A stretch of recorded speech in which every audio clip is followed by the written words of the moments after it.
Good evening, Happy New Year, welcome to Easy 8's Online Painting Club. My name's Danny, says it right down at the bottom of the screen, and this is the first show of the new year, isn't it, 2023.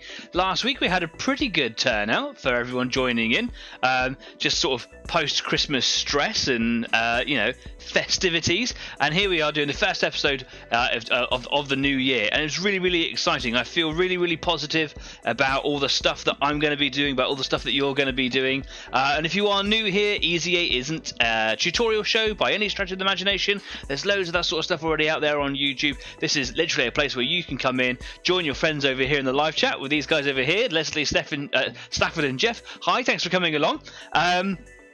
Yeah, and you can just kind of like chill out, paint your models, make your models, or just do something that you enjoy with the company of these guys and myself, and watch me for the next 2 hours paint my models and talk about the stuff that you want to talk about. Because it's just nice to have some motivation and company while you're doing the hard job of painting that massive collection of grey unpainted plastic that I know that you've got, because I've got it. I say it all the time. It's all around me, just conveniently placed offside so that you can't see it, because I'm cool like that. If you were tuning in last week, then you'll remember that I was painting a couple of Games Workshop's Tyranid Hive Tyrant. Sorry, I keep calling them Hive Tyrant. Hive Guard. They're really nice models. I've just got the 2 of them, but they're not too big. They're not like huge monstery sized things, but they're not like super small. So I can kind of like go to town on them, but without going too far. I'm finding them to be a really great sort of practice model, which is really quite cool. They're big enough that I can kind of play around and experiment with a few things, and they're not a massive hoard, but they're not also something really huge and beautiful and elegant that I want to make sure that I've kind of mastered my sort of craft by the time that I get to them. So these are a really, really good model, and I've got more of them as well, which is quite nice if I want to do some more on them.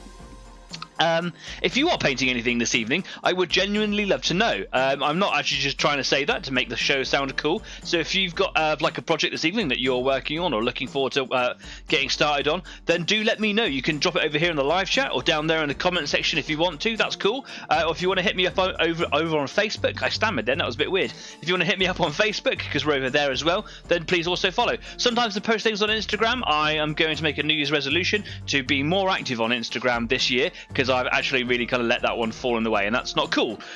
So I'm going to try and do more on Instagram so that you can follow my sort of works and stuff over there as well. But yeah, put photos up. You can put them up on Facebook. So I was literally talking to someone just about half an hour ago, say like, I can't post anything on your Facebook page, Danny, on Easy 8. True, you can't. I don't know why. Maybe I'm missing something. I honestly don't know. Maybe Facebook has changed something that I'm not entirely sure what it is, but you used to be able to put pictures up under like a mentions tab or a community tab. The mentions tab, I'm looking at it right now, it exists, it's right there, but you can't post anything on it. What you can do is you can find the relevant week schedule. So like for for episode 102, I put up a lovely little picture. Here it is, you can see it right there. And I'll tell you what I'm going to be talking about, my thoughts and stuff for this week, and you can post all of your pictures and comments and questions and whatever. You can have a good old chat on Facebook in the comment section to any of my posts, and it's just good to keep it, I suppose, relevant week on week, isn't it? And I'm trying to like work at fixing that. Sorry, don't really know what's going on with it. Whatever. Cool. If you want to talk to me at any time, then I'm always online.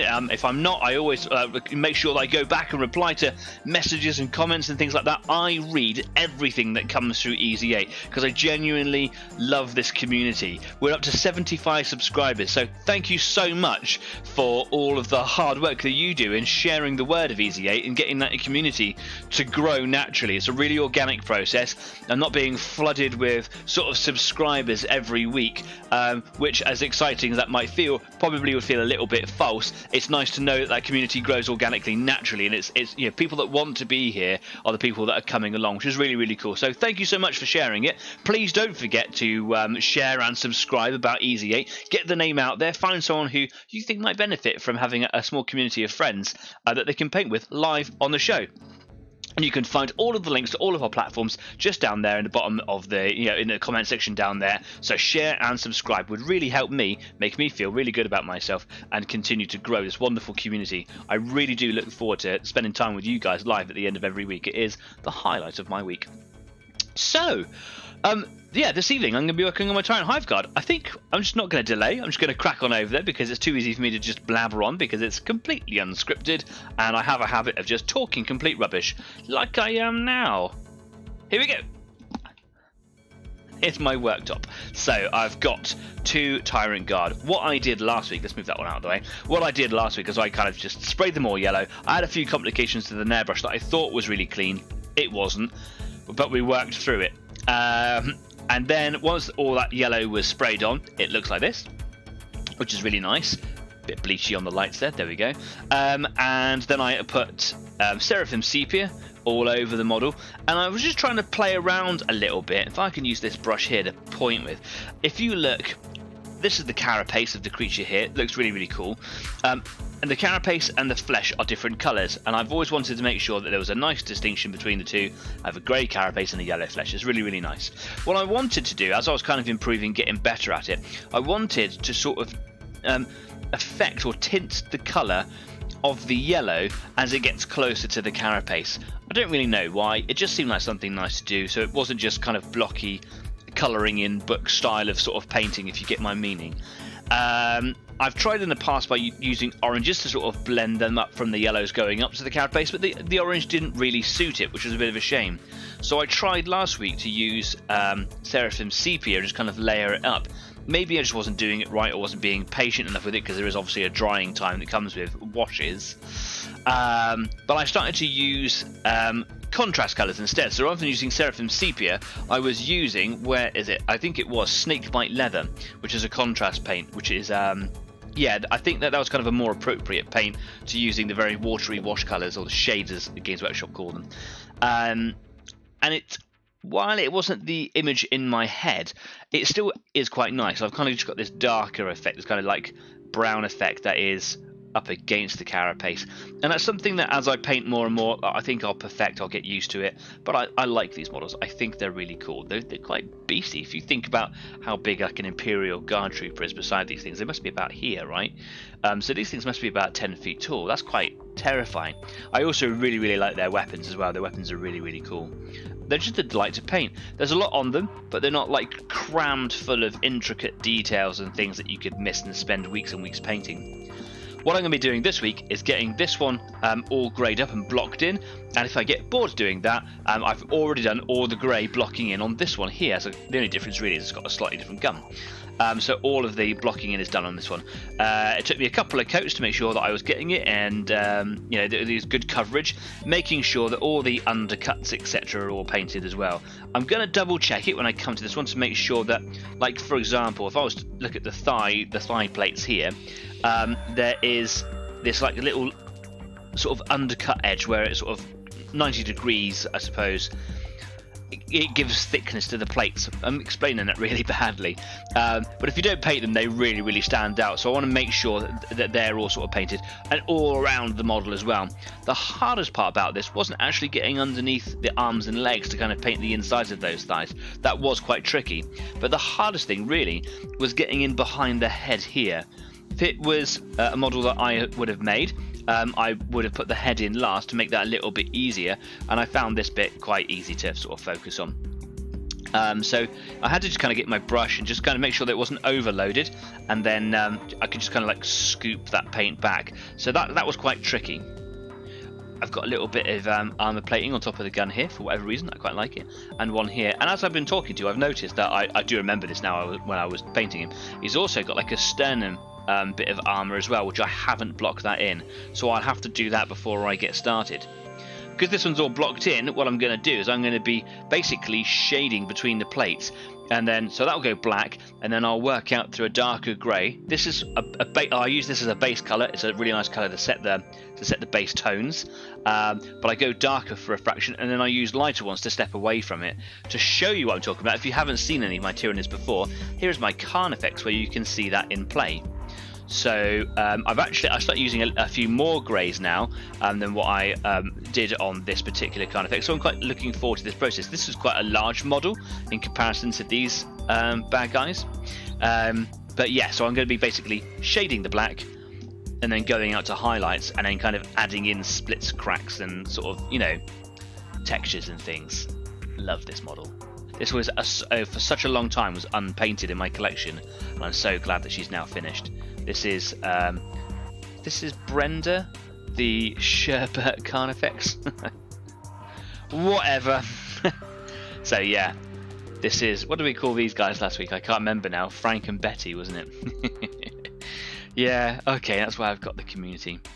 So yeah, looking forward to painting them. These are some sort of weird biological weapon component things that are dangling down. Going to make those the same sort of gross colours that all my gun things are. Here is my Tyranid, which is a crudely painted model, but I use it for practicing all my sort of colour schemes and things. This is like this big sort of sack and pipe thing here.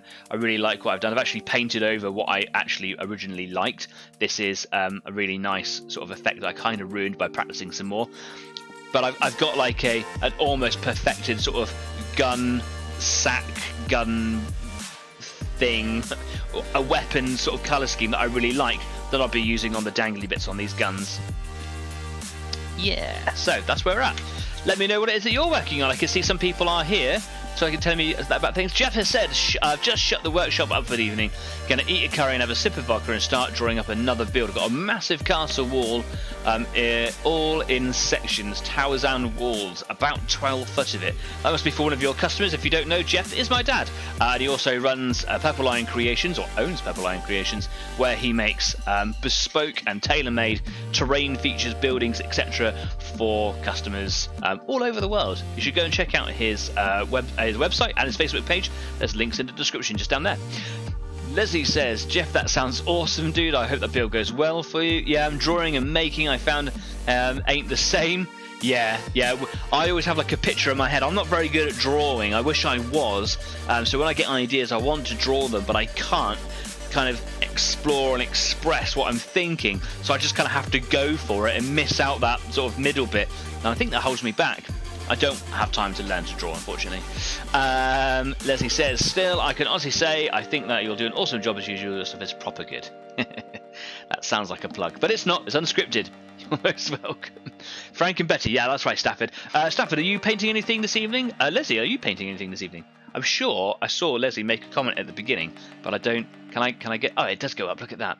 I got a lot of grey Drakari, loads to be built before even thinking about painting. Are you one of those guys that paint stuff and then builds it, or do you build the whole thing and then paint it? Good question. Some people like to do all sorts of weird combinations, don't they? I like to build as much as I can, and then I have like prepared ready on the side, like the guns or something that kind of get in the way, paint those up and then stick it all together and then kind of touch up where I need to. That's kind of what I like to do. I don't like to faff with too much building once I've painted. A cup of tea, because much alcohol was consumed over the new year. Much alcohol. Right, what I'm going to do is I think I'm going to paint the chest or the sternum in there. Michael Turner has joined us. Well, hello there. Hello, Mike. Thanks for coming along, mate. Nice to see you again. Happy New Year to you. Happy New Year to you all. Did you see that? I just threw my paint across the studio. Okay, cool. So I've got Dawnstone, which is the colour that I use to use all my base greys. That's a easy 8 first. Lob your paint across the rim. I was shaking it to give it a really good mix, and I was thinking about putting it on the Easy 8 Wazomatic, my little vortex mixer just over here, to make sure that all my paints get nice and stirred. If in doubt, give it a waz. It's, vibrating the the little filters and things out of my lights. Can stop that, please? Thank you very much.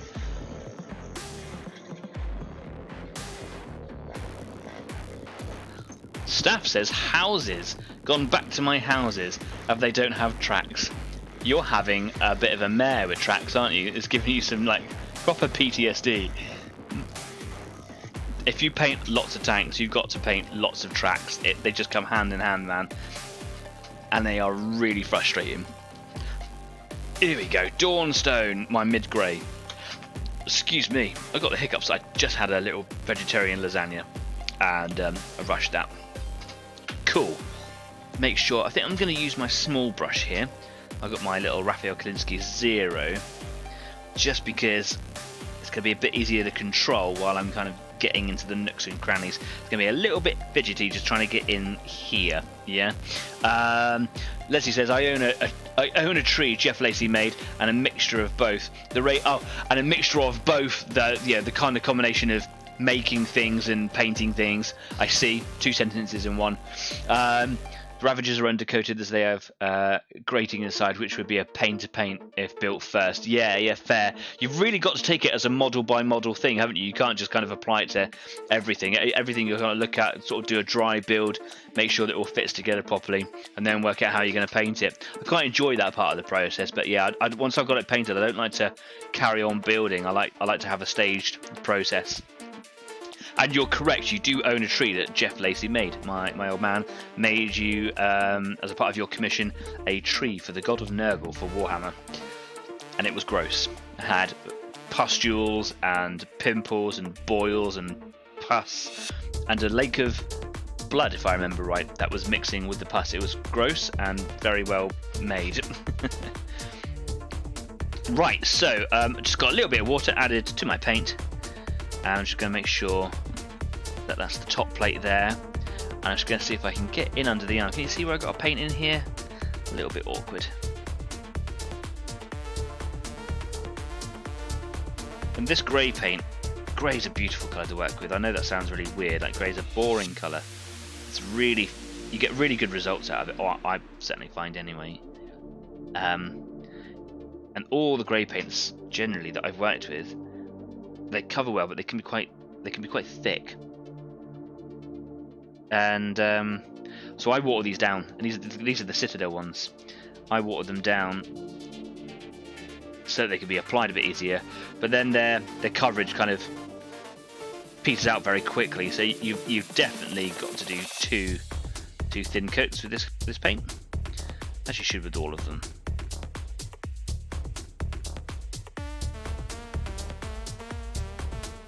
I've got a good water to paint ratio mix going on the side here, so it's transferring from my brush very easy. I'm not having to fight with it. Can you see here where I've painted those sort of grey plates and stuff to bring my light over a bit easier? You can see the grey armour plates that I've painted, but can you see the edges of them? You've got like a yellow line that runs down the side. That's what I was trying to badly explain a minute ago about the legs, is that once you've painted all the plates, you've got to make sure they don't wander off and start painting something else, because I'll just end up forgetting them. And yeah, in a lazy world, I would paint all the top surface because that's nice and easy. I'd go, okay, cool, I'll move over to the other leg and do that, because I don't want to do this fine bit on the side, so I end up forgetting about it and didn't do it.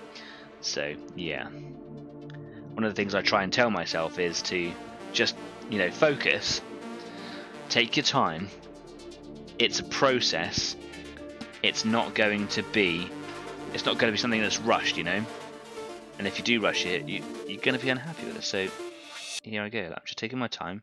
I'm not going to move anywhere else until I've got all of these edges. And it's literally like this ongoing dialogue all the time in my head. Stay with it. Stay with it.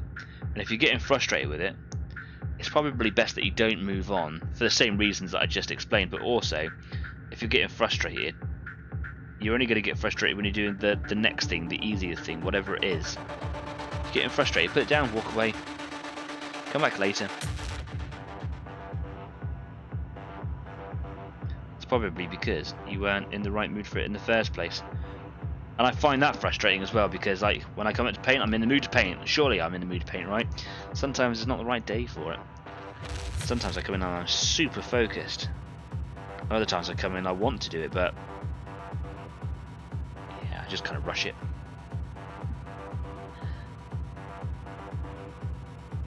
I'm just trying to get under his chin without getting it all over his face.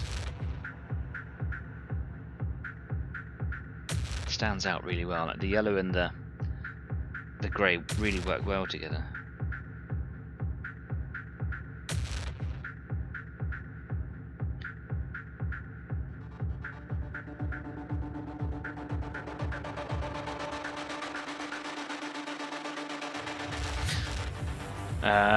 Some more comments going in. I know, I just don't want to anymore. So stuff, yeah, stuff you need hover tanks, no tracks. quite a collection of tanks you got as well. Maybe have a break from it. Well, I suppose you are. You're doing houses tonight, right?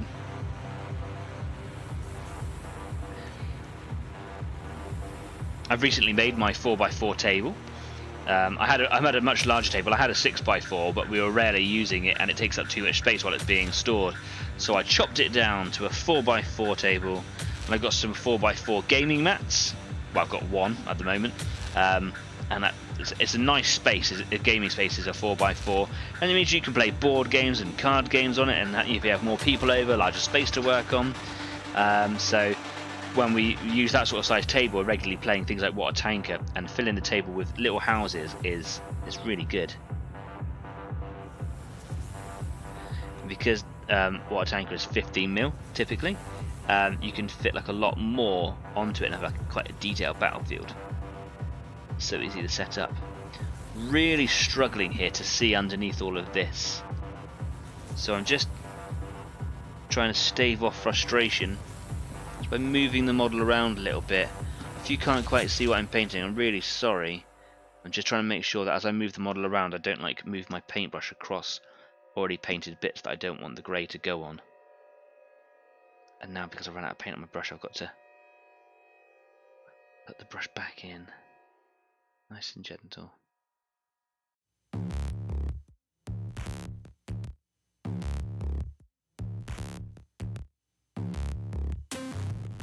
What I've got to do now is make sure that I haven't painted anything I don't want to have painted in that colour. Just have a quick look around. Yeah, that's nice. There might be some bits that I can't get to, but it's unlikely that I'm going to be able to see them. So it doesn't really matter. Okay, that's pretty good. I might need to go back in a second and just kind of do another coat on that. Just going to neaten up the little corner hidden down the side there. I really enjoy this part because you can start seeing the whole sort of shape of it all coming together. I think it looks much neater than the yellow stage here. Yeah, and I've just also realised I did do a very good job of painting the underside of this armour plate on the top of the gun. So I'm going to do that now as well. Bit of water to the paint, just a touch. Make sure the end of my brush is loaded up, and I'm just going to fine detail that.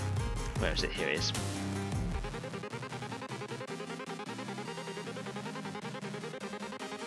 That yellow really stands out against the grey.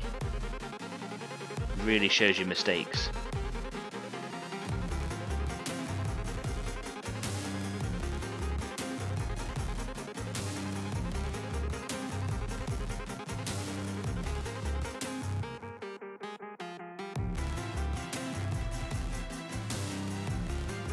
Something stuck to the end of my brush.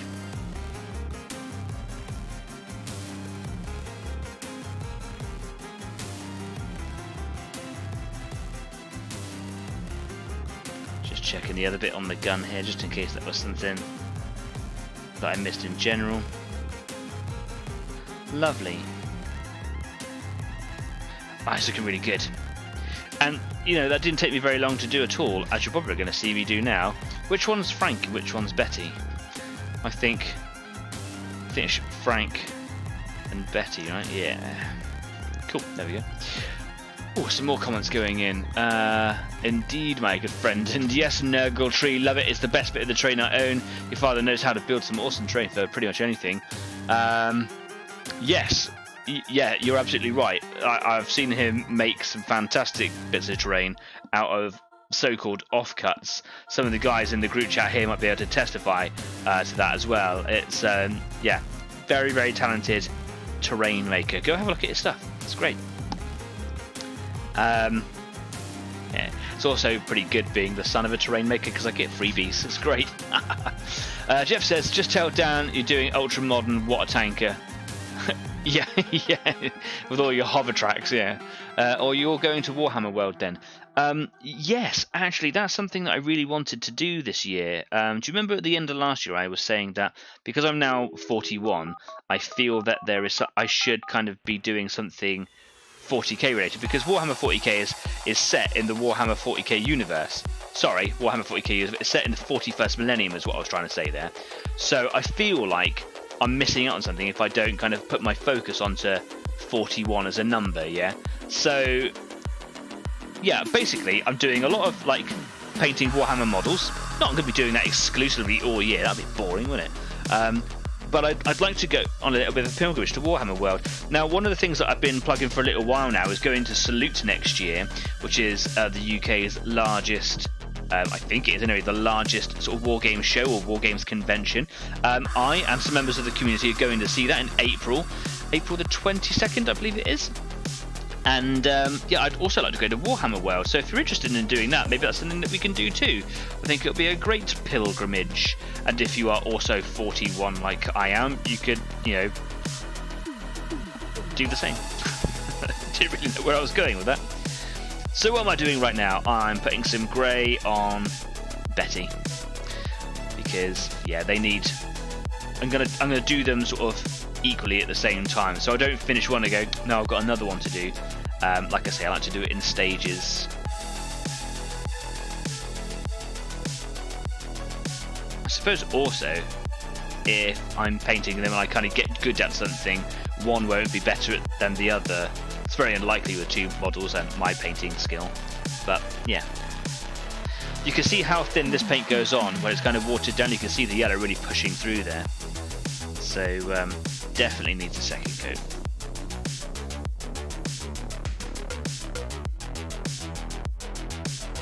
I've moved on to my size 2. It's got nice coverage, good size bristles. Just a touch of water. There we go. Leslie says, same thing for writing music for myself. You can set a day and a time, but sometimes you're just not feeling it. It can be a real pain. Yeah, it was just, you know, the curse of artistry, isn't it? It's it can have a bit of a feel for itself. I mean, you can go to work, I suppose, and not feel work, you know. But the most important thing is to not force it. And while that might be frustrating, it's going to be worse if you don't. So more comments going in. And unfortunately, I don't think my finances will allow me to go to Warhammer World this year. That's fine. It's, yeah, not everyone can afford to do lots of things all the time, and I know that I'm like planning lots of things for the community and whatever. If you can't make it, that's absolutely fine. It's a shame, but you know, if people do want to go and maybe your plans change or, you know, your circumstances change, let me know. I'll try not to rub it in your face if you can't go there, because it's going to be really fun, right? We won't tell her. Shh, says Jeff. Sneaky. Mandek001 has joined us. Hi mate, how are you doing? 41? Ha, you're old. Oh wait, I'm 42. 41 too. Yeah. Sorry mate. How you doing? Thanks for coming along. Happy New Year to you. Hope you're doing well. Haven't seen you for ages in the chit chat. Are you painting anything this evening? Are you working on any projects this evening? Do you need help with anything? Just need some motivation? Are you here just for the company? Are you here to share a victory? Or are you here to talk about a recent failure? Happens to us all, man. Failures are the best form of learning though, so don't get upset if you have got a failure. Do we call it a failure? Are we those sorts of people? Do we have to change the word? Should we change the word? Or is failure an okay word? Is it acceptable to say that? I tried this, I failed at it. I suppose that's how you think about it, right? I failed at it, but I'm not considering myself a failure. If the project was a failure, I'm going to start again, have another go, you know? So yeah, maybe it's not the word, maybe it's sort of the inference, the sort of attitude that goes with it.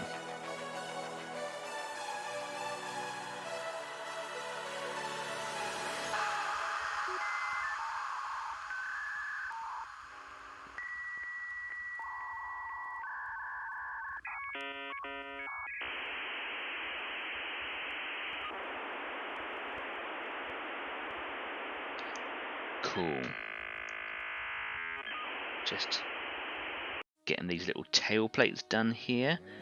It's quite tempting to want to just kind of shove the paintbrush up underneath this sort of these back plates here, but if you start kind of willy-nillying the painting, you're very likely to get it everywhere. So again, in my head, it's going like, yeah, just shove the paintbrush up inside, it'll be absolutely fine, you'll get paint everywhere you need it to go.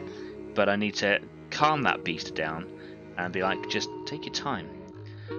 Paint's also going on a little bit thick. I think my brush is kind of getting a bit dry, a bit claggy, so it tends to drag and stick a little bit. So I'm just going to sort of do this last little bit here.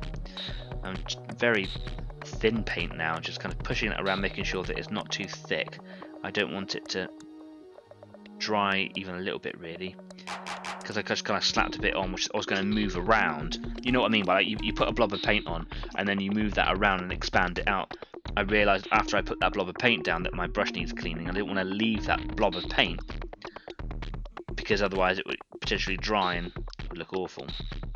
So what I'm trying to do now is just smear all that paint around. I've got today, and even though I haven't finished that yet, the paint's kind of been pushed out, so I'm just going to wash my brush out. Even if you think you've only been using your brush for a short period of time, wash it out regularly. You know, you get the most out of your brushes, look after them, they perform well. Mandex says, I do not paint. It's been about 20 years or so since I got away from the plastic crack. Yeah, it's not for everybody. Thanks for coming along though. If you're not painting, that's great. Thank you. Bloody youngsters. Not saying anything, you 41 pups. Stafford, you can shut up. You're only like a year or two older than me. You're not that old. Jeff's old. Nah, he's not.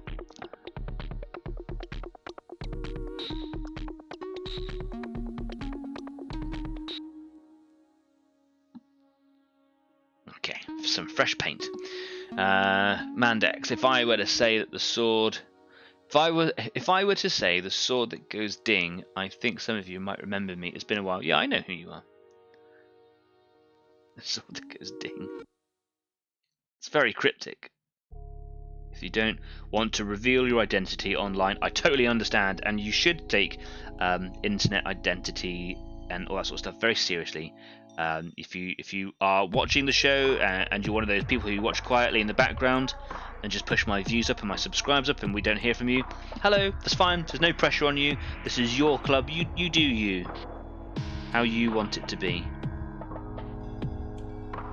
If you're one of those people that wants to come and join the community physically, we go and do stuff together sometimes, and it's super nice to meet new people. And if you ever are concerned about that, again, that's a very serious thing, and good for you, well done. And if you want to come and meet us, then we'll make sure that we do all those sorts of things in very, very public areas, in places that are easy to get to. So yeah, we take that sort of stuff very seriously.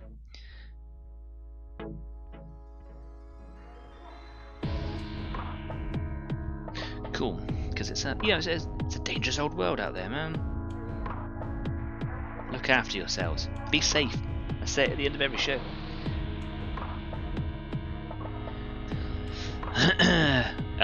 Leslie says, I'm only 36. I feel like a toddler now. Such a strange feeling. I'm used to being the eldest with the people I hang out with. I don't like it. Yeah, I know what you mean. I work with youngsters for youngsters. It's a very peculiar setting. So yeah, I don't really label age. I don't really kind of accept it like that. It's not something that stands in my way. I don't go, oh, I'm so old. But sometimes I do feel old. I'm not 19 anymore, that's for sure. Well, I'm fitter than I ever was when I was at that age, so that's something to be said, right? When I was 19, I would have thought that I was very active, but I couldn't run or anything, and I do a lot of running now. I haven't run for a little while, but I actually plan to change that soon. Get back out and do some running. I used to run half marathons and stuff quite often. Not official races, just like to do my own thing.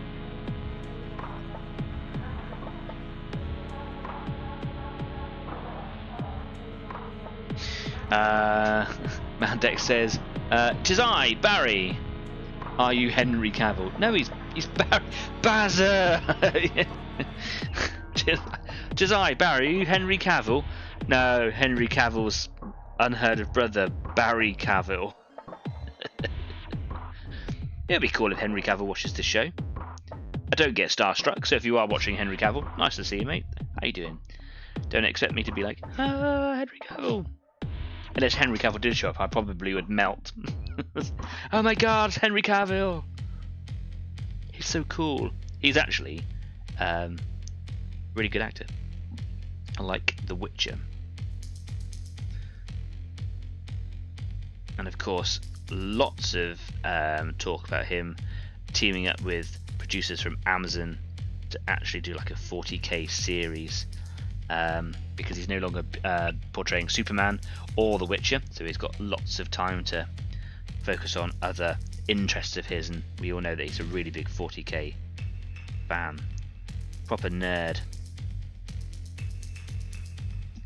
He's not the only celebrity, is he? Vin Diesel's really into Dungeons and Dragons. I wonder if there's anybody else that's like famous that, you know, plays 40k or other sort of tabletop war games. Just interesting. It's a shame, isn't it, that sort of the war games world and 40k and things like that have a stigma attached to them, and it's only recently, because of people like Henry Cavill, that it's becoming a bit more sort of acceptable in the social, you know, the global commons. It's I find it quite horrible that people get stigmatized as being a nerd or whatever. We're all nerds for something, whether you like reading or sewing or cooking or whatever it is. We're all nerds for something. I just think that actually, even when I was a kid, that you know, playing miniature war games has quite a negative stigma attached to it, and I don't like that at all. Being a nerd, being a geek, is free license to, you know, celebrate the things that make you happy. Be a nerd, be proud, be outspoken. I think even Henry Cavill himself, I'm going to stop calling him by both of his names, it's a bit weird, like no one calls me by my surname and my first name. Henry, dear old Henry, yeah, he actually has said that he was very nervous about kind of coming out into the public world about his hobbies and interests because of that sort of you know, association. Very sad. I love little alien models. Don't care what you think of them. I paint them. Brilliant. I'm struggling to paint the top of this side here because of this arm in the way and this arm in the way. It's stopping me from getting the paintbrush down at the right level here. More comments going in. Wow. Mandex or Bazza, since when did we go from young spry things to, oh god, I slept wrong and now I'm broken for 3 days? That happens a lot, more times than I care to think about. I wake up and go, oh, I slept, now I feel awful. Why is that a thing? Why do I make noises when I bend over to pick up the newspaper? Oh, that's stupid, I don't get it. It doesn't hurt, I'm just doing it.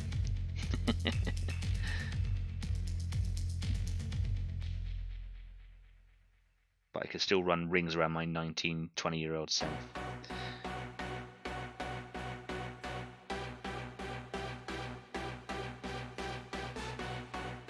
"41-year-old me is way better than 20-something-year-old me.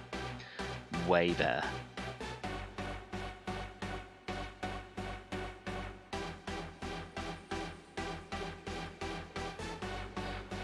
Cool. That was a hard little thing to paint there. Whew. Now onto this thigh.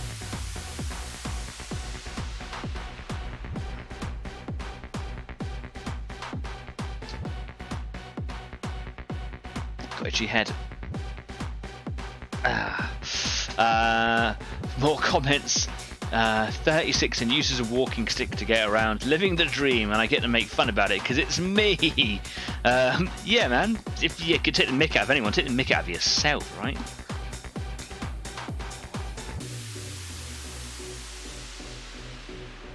Yeah, man. If a walking stick gets you around, use it. It's your superpower.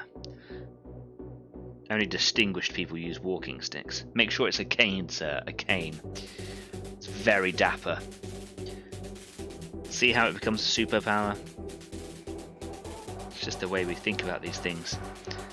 Just ruined that a little bit there, so I'm just going to get this paint on quickly. I don't know if you can see that. I actually did like an edge, but I overstepped and I've hidden all that brown toning in there. So I'm just going to get this grey on, so I don't waste it. As quick as I can, without ruining any more. There we go. Still going to have to finish it off. I'm just going to wash that brush off. great conversation I'm having as well. I'm really enjoying your company this evening. Thank you so much for coming along, guys. It's been really good. Nerd is an awesome word, and it means you're awesome and not boring. Yeah, anyone who says otherwise clearly is, got a problem or is jealous, and don't be angry about it. Kind of, explain and explore them. You never know, you might end up like getting them into it. How cool would that be? You could be a nerd about anything. You could be like into cycling or swimming. A nerd is just a word that we use, or geek or whatever. Same thing, isn't it? It's just you're happy to do what it is that you're doing. I've just literally washed my brush out. I've got some water on the end of my bristles there. I'm not soaking my bristles. I don't want to be pouring water over everything I've just painted, but I'm just literally using the tip of the bristles there just to kind of gently scrub, because it's an expensive brush and I don't want to ruin it, but just gently scrub that little bit of overpaint away. And there we go. Now I can clean and dry my brush out. I can go back in with the grey paint. Same as Rod Stewart with train sets. Yeah, that's a really interesting point. I was talking to someone at work about this just the other day. Rod Stewart, the famous singer, absolute nerd for trains and train sets, and has been building his own train set for all the years that he's been in the limelight. Every time he goes away, does a tour, he hired out, and because he could afford it, obviously, with his celebrity status, he hired out the entire floor of whatever hotel that he was staying in. And he'd have a team of people that would come along and help him set up his train set, and he would make his stuff. So he would build all his buildings, or lay out all the track and make and paint and do all these things. And a little while ago he was in the national paper here in the UK for having completed his train set. It is immense, and he's really good at it as well. So literally being a singer was actually his second hobby. It just took off really well for him, and he used it to fund his other one. And as soon as he'd finish his gig for the night, he'd go back to his hotel and start making his trains. Didn't care about anything else. It's fantastic. Such a nice, down-to-earth guy. I even like a couple of his songs.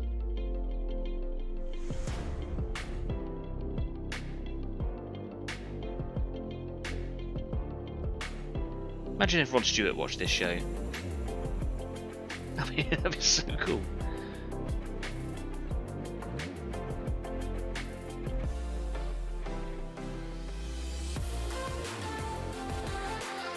Reaching all the corners of the world.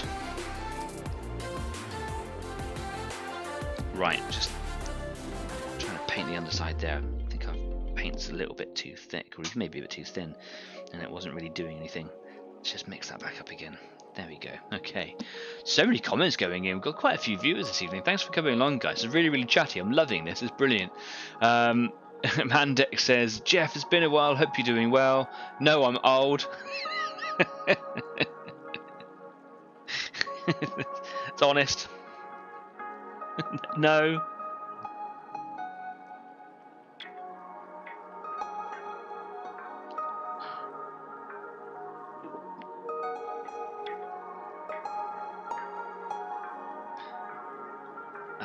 That's definitely going to need a second coat in a bit too. On these bad boys, they've got these really weird sort of armour plates above their feet. Something that isn't present on any of the other Tyranid models. So I'm just going to paint that side there. And there's another one here that goes over the top of it. Quite like it. It's nice. This paintbrush is a little bit on the fat side, so I'm going to move to a smaller size brush. Wash that out nice and thoroughly. Let's see, and it will be a battle like orcs. I'm old. No, I'm old.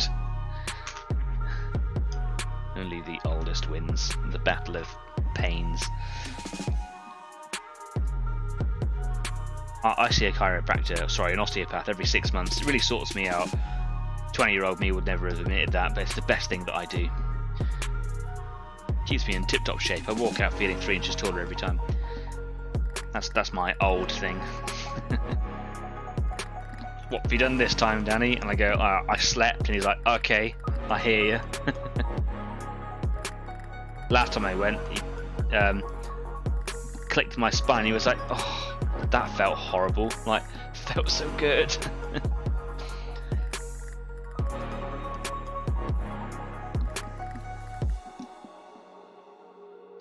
What did I do on this one? Did I go all the way across in that one there? Okay. Using the other model there as reference. When I get confused and go, what did I do? How did I do this? Always go and have a look at the other one.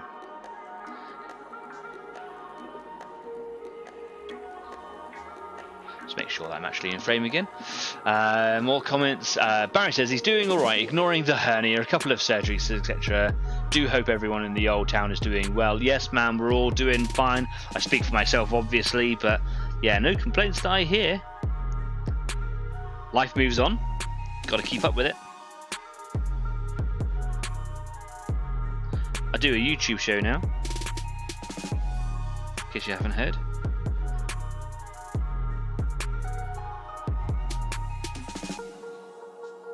Now I'm just going to do the inside of this one over here. There we go. It's a little bit easier to get to than the tops of those legs.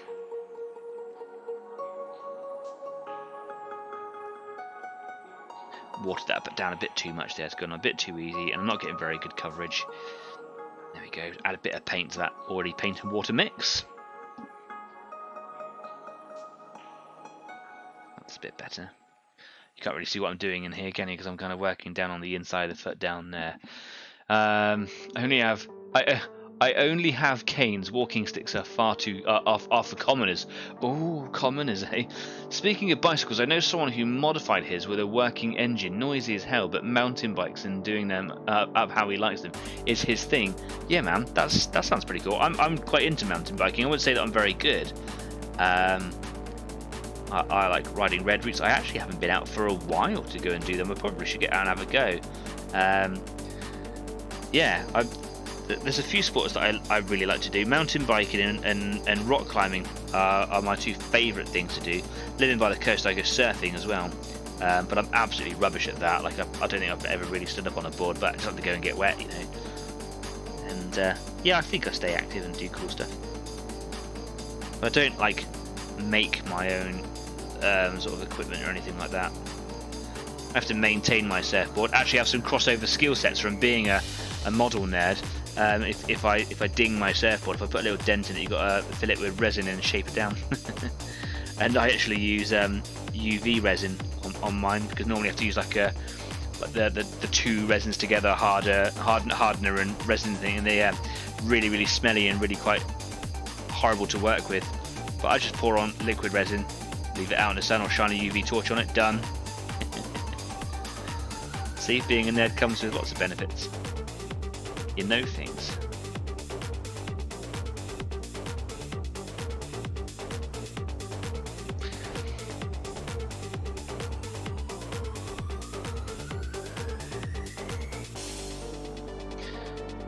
Caked up paintbrush, I'm going to keep washing that out and drying it out.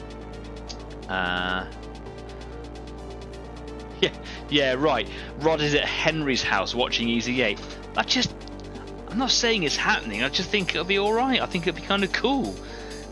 Not because celebrities are watching the show, though that has a certain element of coolness to it, but just it's nice to be able to reach the world, right? Inside I'm screaming, Henry Cavill, Rod Stewart.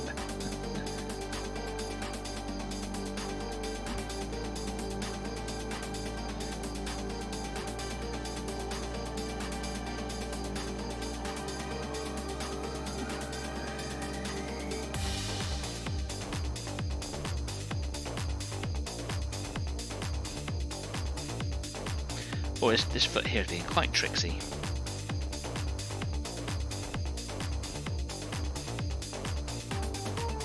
Okay.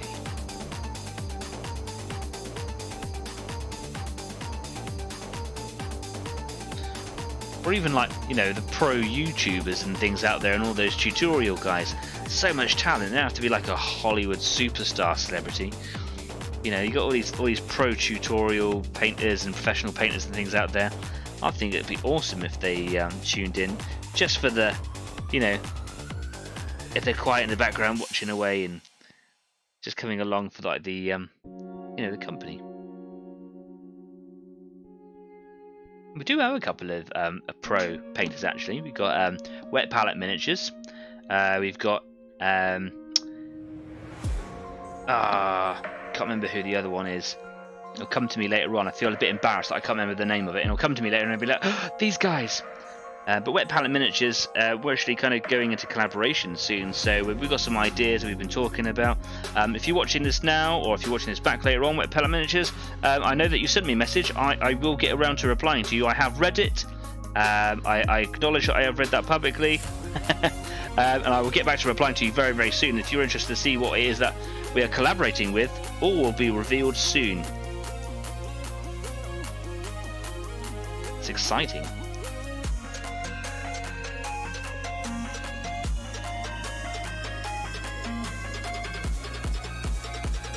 Blightforge Studios. Oh, I feel so good that I remembered. I'm so sorry, Blightforge. I'm so sorry. I don't know why it escaped me. ADHD, object impermanence. If I don't see it in front of me, I have a really short working memory. Yeah, I'm so sorry. Blightforge Studios. Definitely go and check out their painting and Wet Palette Miniatures. They're fantastic painting artists. Please go and have a look. There are links in the description just below. Please rescue me, pay my penance and go and have a little visit on their websites. They paint some phenomenal stuff. Phenomenal.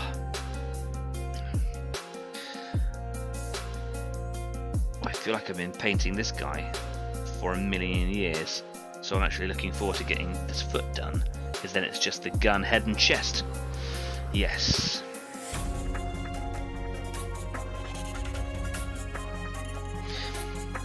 It feels like it should be much quicker, you know, but we've been here now for, what, 45 minutes, nearly an hour, and I've not even done this, what feels like a very simple thing. But, you know, it takes time, and you've got to acknowledge that. That if you're taking your time with it, the payoff's going to be super cool, it's going to look awesome. Stay motivated. Stay positive. Get your way through it. So, Barry, do you ever think that you'll come back to the hobby at all? Is that something that you feel that is for you? Is that why you're here on Easy 8, or are you just here to kind of touch base with the community and, you know, just see the models being painted? Do you feel that is something that you'll get back into, or no? Really, a YouTube show. Hope to catch it someday. Yeah, man, it's really good. What does the oldest win? Knee and back pain, a lifetime supply of ibuprofen. I need that. I need that. Yes, I want. Add to cart. Thank you very much.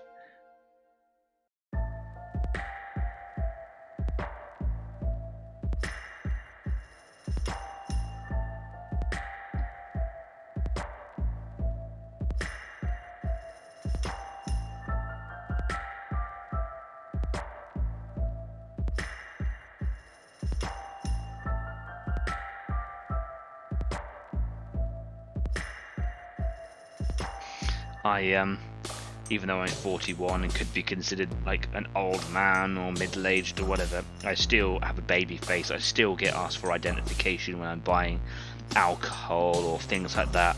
I still feel like a 12-year-old in some ways and act quite immature when, you know, I don't have to be mature. So I count myself very, very lucky, really. Yeah, my body breaks a little bit nowadays. It can be a bit stiff sometimes for absolutely no reason. Sometimes I get like a chronic pain in my arm or my eye or my knee, and then it goes away and you're like, oh, thanks for that, that was weird. And now your knees will hurt, and now they'll stop. Okay. Now it'll feel like you're having a cardiac arrest. You're not, it'll just feel like it. For 10 minutes, or for 3 seconds. When you're driving and making that really difficult turn.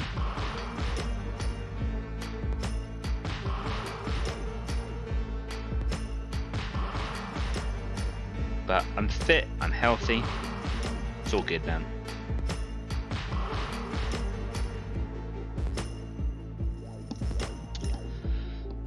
Leslie says, the oldest wins turning green, having huge teeth and growing bigger by punching people in the face. Orcs are old.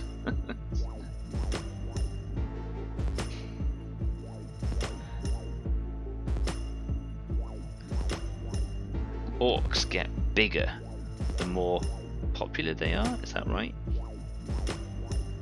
The stronger they are, they actually grow in size. And because orcs respect strength and power and might, the bigger start to get a following. And that's what they call a war, because that's what orcs shout when that happens. It's time for a punch-up, boys.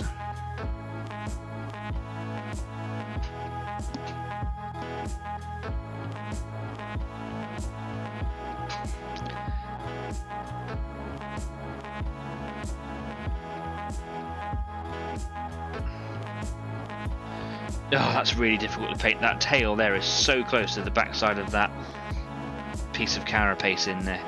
Can I... Oh, so fiddly.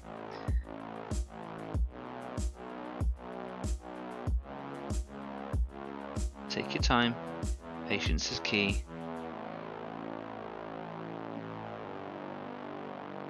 When I'm painting by myself and I'm not doing the show here on a Friday, I literally am talking to myself in exactly the way, you know, that I'm talking right now. This isn't me like necessarily talking to you.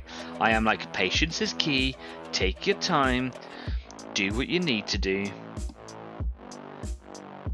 Very vocal.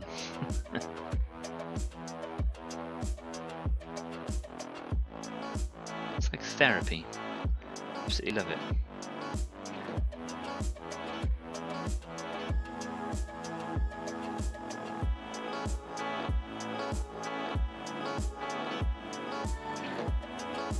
Okay, there's like one tiny little patch that really stands out, but it's just so difficult to get to.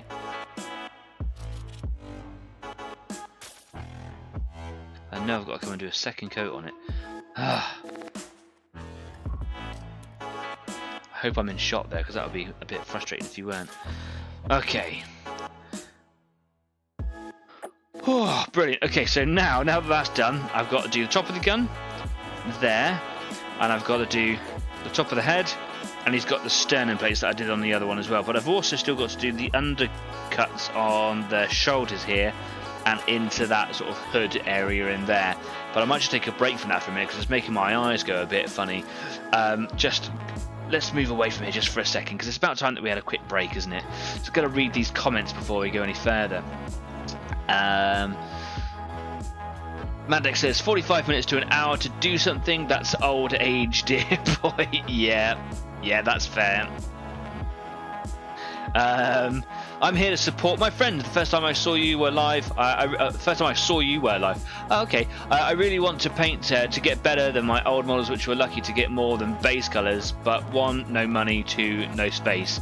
3, things, 4, stuff. Yeah. It's easy to kind of get carried away with thinking I want to do all these really cool things and models, but if you haven't got the time, if you haven't got the money or the space to store it all kind of just feels added up against you.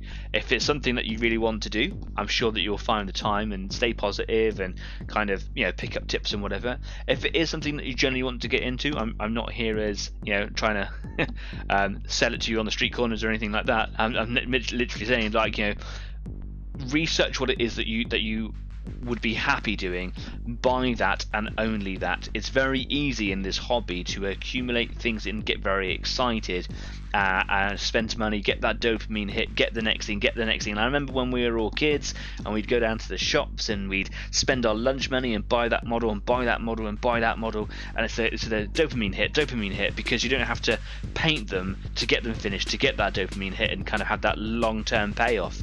And before you know it, you've got a whole box of stuff that's not painted and you get depressed about it, and then you get demotivated, so you never paint it, so you go and buy another thing, and then before you know it, you spent all your money and you've got nowhere to store it all, so then you get fed up with it and sell it on, and then you become demotivated in a hobby, and that sounds like a really depressing sort of analog to, you know, other addictions, but that is essentially what it is. So if it is a genuine interest, if it's something that you kind of want to get back into, find that one thing that you like. If you really like orcs, or you really like chaos, or do you know what, not Warhammer, if you really like Battletech and Mech Warrior, you know, find that one particular model. If it's just a bust that you want to paint, find out that one thing, and then work out how you want to do it. What do you need to paint it? Keep it minimal. There's no need to go bonkers with all of the cool technical stuff. You know, just get back into it, have fun putting paint on a surface, get a bit of a rattle can spray paint primer on it, and go, I'm going to paint it these 5 colours, and I'm going to buy this 1 or 2 brush, and I can get a glass of water to wash my brushes out in. Done. It's neat, it's tidy, it fits into this little drawer, and I can pull it out whenever I want to. I can put it away when I'm done, and that would be a positive incentive to you getting back into the hobby that brings you joy, whilst, you know, kind of satisfying the things that you mentioned here in the live chat. Of course, it's easier than that, isn't it? Sorry, it's harder than that. It's not as easy as me just saying those words. So yeah, pile of shame is real. It is absolutely real. If only you could see what is here. Do you know what? If this video, I don't like plugging for you know, like likes and things like that, but if this video gets 50 views before next week, I will give you a Facebook live video tour of my workshop, and I will show you live the shameful arena that sits around me. When I first moved into this studio from my old studio, it was immaculate, neat and tidy, and I have let it go. And one of my New Year's things was I'm going to have this tidied up by the new year, but then I had a massive party, so, you know, lots of other things went on. It's one of those things that I really need to tidy up. It's still all accessible, and a few of you have been up here, because some of you guys are watching in the live chat now are friends of mine, live local. It's not that bad. It's yeah, like you say, the pile of shame is real. Bust. Yeah, okay. Ooh, bust. Glad I wasn't the only one to find that funny. If you get a fetish to paint tank tracks, let me know. No, don't. He's bought them. He's got to do them himself. That's not for anybody else. You bought them. You made your bed. You lie in it. Anyway, it's time to have a quick break. I'm loving this. This is a great chatty night. Don't go anywhere, but do go somewhere. Maybe go stretch your legs. Go for a walk. Refocus your eyes. Whatever it is that you're going to do, you should definitely go change your paint water. Go do it now. See you in 10. Bye-bye.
Welcome back.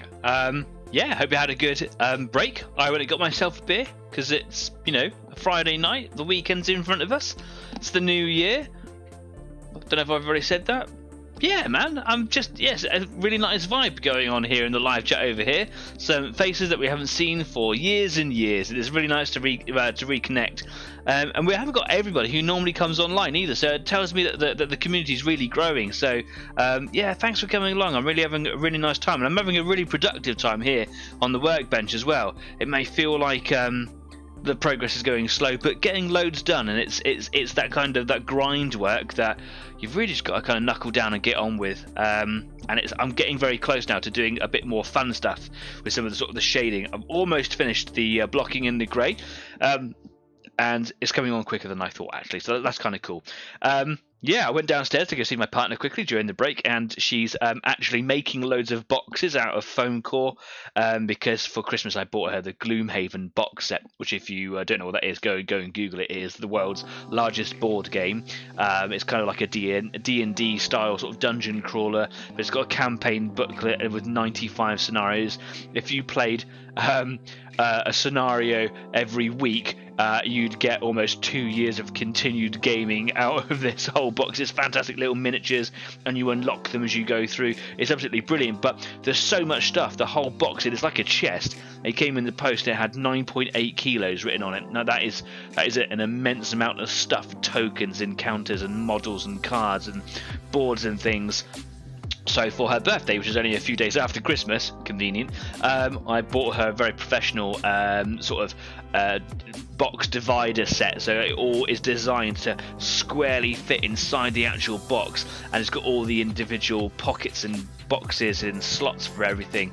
And she's down there making it all now, not watching the show. So we're gonna have a chat about that one later on. But hey, people are making stuff, and that's what makes me happy. Cool. Cheers. If you are working on something this evening, I'd love to know about it. If you're watching quietly in the background and you fancy having a chat, come on over and join us in the live chat.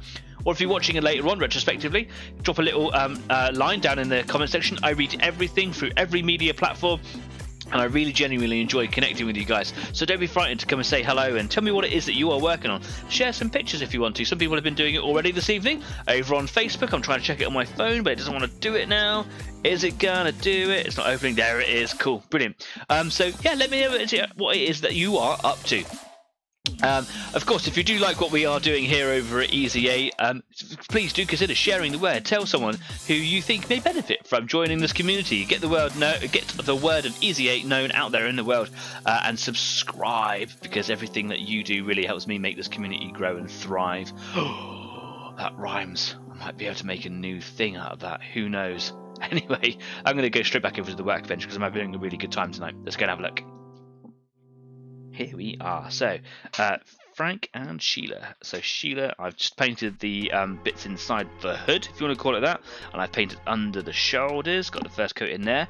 I'm now painting, I've just left my brush for too long, let me just wash that out. I've just painted the plates on the top of the gun here on one side, and then I realised it was time to come back in from the music. So, just literally got a little bit of paint on the side of my palette here, a bit of water in there. Cool. And I am going to just paint down the side here.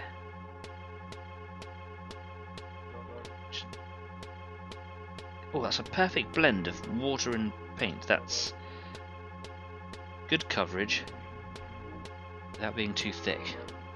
And again, that you can see the edges of here. Just needs to get painted. So satisfying seeing it all come together.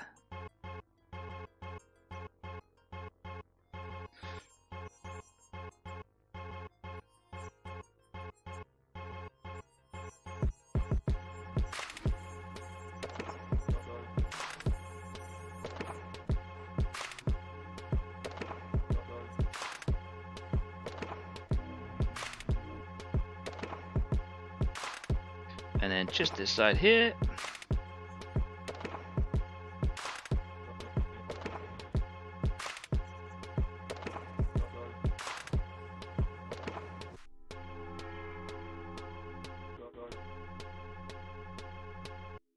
Nice. Cool. So that's that done. We got some little spiky bits on there, but if you remember back along a few episodes ago, I decided to start painting the claws and spikes and things like that in a bone colour, just to sort of break it up and make them look a bit more obvious. So I've got that done now. Onto the head here. I'm going to start from the back. I've got a rogue bristle appearing, and I wonder if it's because I've been kind of stabbing it a little bit. It makes me a bit sad. If I've ruined my brush a little, I need to be quite gentle. Choose your brush as well. I did notice a minute ago that someone just said about Ireland. Oh yeah, Mandex says Ireland is not that far. I may be back in the Shire at some point this year, hopefully. Is that like a permanent move that you're talking about, or are you just kind of sort of coming over, visiting and seeing old friends? Either way, of course, it'll be great to reconnect and see you again. Perhaps we'll go out for a drink and catch up. And I get the local community of Easygate together and can have a good old knees up or something if you want. But of course, if you're moving permanently back into the area, that's also cool too. I'm really struggling to get that onto the back of the head.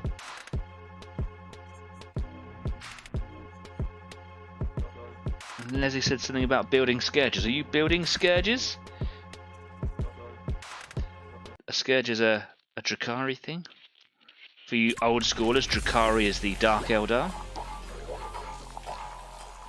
In recent years, in recent editions of Warhammer 40,000, some things have been renamed, if you haven't kept up.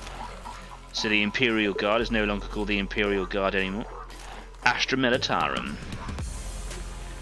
They still get called the Guard, and they're still Guardsmen. But yeah, the book, all their boxes, the Astra Militarum. The Eldar and the Dark Eldar aren't Eldar and Dark Eldar anymore. It's still okay to call them that. But they are now Eldari and the Drakari. The Eldari being Eldar and Drakari being Dark Eldar. And they're all the same, just that Dark Eldar are a little bit more pointy. And of course you have the Inari as well, which is the new Eldar race that was brought out a little while ago, that are kind of a mixture of the middle.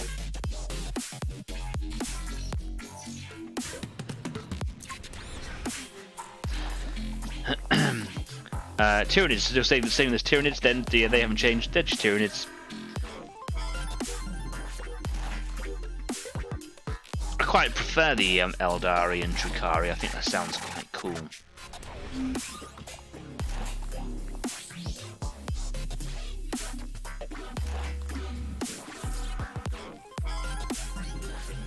And I'm sure that there are people out there going like Eldari and Drakari.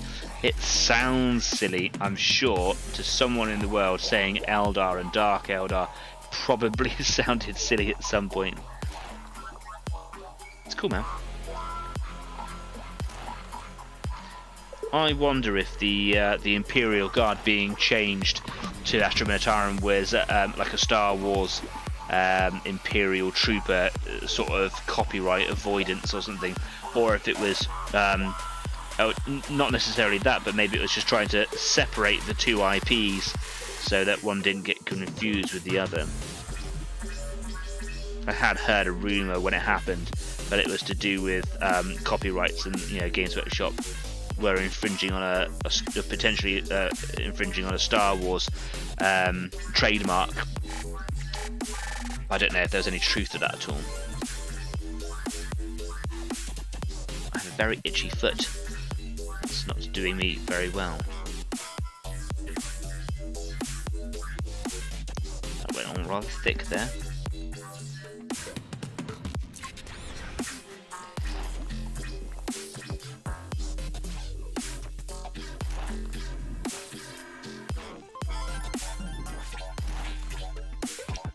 Let's just offload that paintbrush a little bit. Too much going on all at once.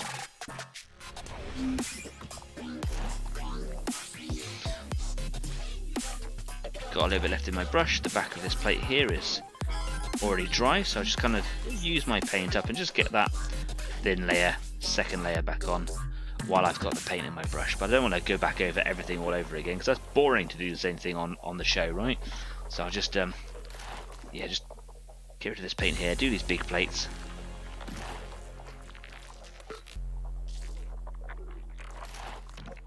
Quite happy to see that the that seam that I filled in with the putty seems to be seems to be seamless. Maybe not totally seamless, but good enough.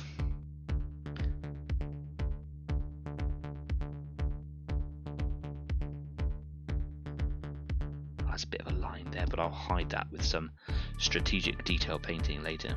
You'll see. Cool. I still got to do the chest plates on it. Ah, so annoying. That was me thinking I'd come to the end. Isn't it Betty? Yeah, it might be. It might be Betty. Can't remember. I'm going to write it underneath on each of them, so in a minute I'll be able to tell which one it is. It's a good point. I'm going to get it confused all the time, aren't I? Cool. Jeff says, are you getting Easy 8 t-shirts for Salute? Yeah, there's been some talk actually for quite some time. I'm just going to strategically scratch my foot. There's been some talk some time about getting some Easy 8 merch. People are asking for it now. And frankly, when, in all honesty, when I'm not on the show, I often forget all about the show because object impermanence. If it's not there right in front of me, I just forget about it, and then probably on Thursday go, oh, I'd have to write a schedule for tomorrow. So yeah, it's one of those things that I really want to do. I just haven't had the impetus to go and do it just yet. I would like to create like a merch vendor, actually have stuff that people can just go and buy online, but I don't think the community is big enough to have that just yet. That's something to look forward to in the future. So what I will do, and I have been talking for a little while about getting some Easy 8 merch made. What's important is that I get something that I approve of for my brand, because it's important to maintain that and just don't make things willy-nilly. And obviously there'll be a price tag attached to that. So I'll try and create things that are optional for, you know, what people can afford. So there's more budgety things for you, and then there's like proper decent, you know, quality hoodies and things like that. I would really like that. It'd be really good, and it'd be really nice to have that before we go away to an event. And of course Salute is coming up in April, so I will make sure I write it down so that object impermanence doesn't intrude, and that we can you know, enjoy going out in uniform. Yeah, like a little school outing at Salute. It'll be great fun. I'm really looking forward to it. Yeah, with our Easy 8 lunch boxes and eating our Easy 8 sandwiches. That'd be great. Leslie says, I am, and yes, Drukari with wings. Ooh. Staff says, Astra Milli what? Astra Militarum, you heard. I did prefer the name Imperial Guard, but, you know, I understand things change. It's fine. Right, so I just got these little chest plates down here to do, which is annoying, and there's a part of me that wants to not do them so I can just crack on and do the fun stuff on the other one, because I've already done chest plates this evening, right? But actually I'm in a really positive mood, and I understand that get this done is, yeah, been pretty much the topic of the night, isn't it? Let's make some promises to ourselves. I wrote that down, didn't I? That's one of the things I wrote down on the schedule, is let's kind of try and make some sort of promises to ourselves, not to me and not me to you or whatever, to yourself, and be like, do you know, this is the year that I'm gonna get that plastic horde painted, or I'm gonna do X amount of things, or I'm gonna make that unit. This is something that, do you remember my old co-host Kyle? I speak to him occasionally. He really struggles with time, but he really misses taking part in the hobby, so he plans out exactly what it is that he wants to do. I want to have these units for, you know, to make this little force for this particular game. He writes it all down, and he buys what he needs, and he doesn't deviate, and he gets them painted. So yeah, if you've got like a big mountain of, you know, unpainted plastic, maybe break it down a little bit into, you know, your favorite units. And I'd really like to see these guys painted, or this guy painted, or whatever.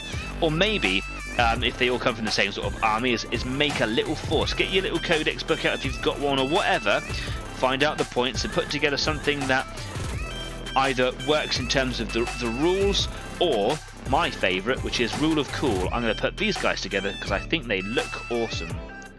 Who cares about the game? We're not here about the rules. It's a painting club, right?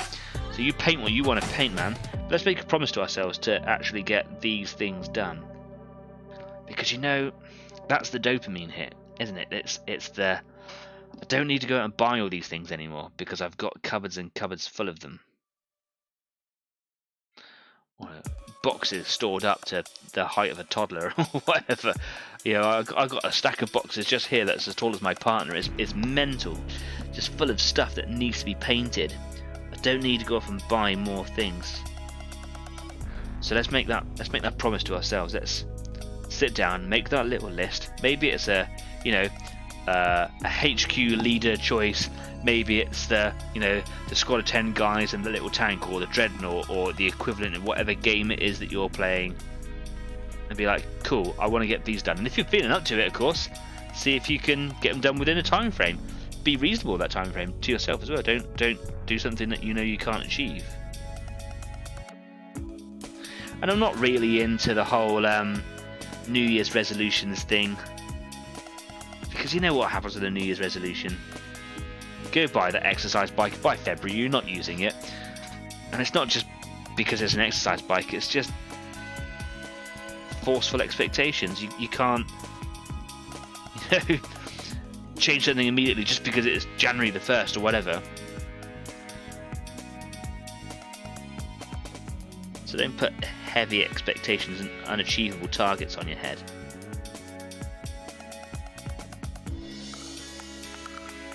But I personally had a really good end to last year in terms of getting some models done. Had a really nice time doing it as well. And I feel really sort of motivated, and that's the key here, isn't it? Is motivation. If you do really well in one thing, you get motivated to do the next, and you can see that victory kind of moving along. Yeah, I did really well at that. Here are my successes. This is what I learned. This is how I keep this bit fast. Got a little bit of grey on his chin, and it's kind of almost dried already. So I'm going to use a Luke Gallia trick. Luke is one of our regular viewers on tonight, I don't think.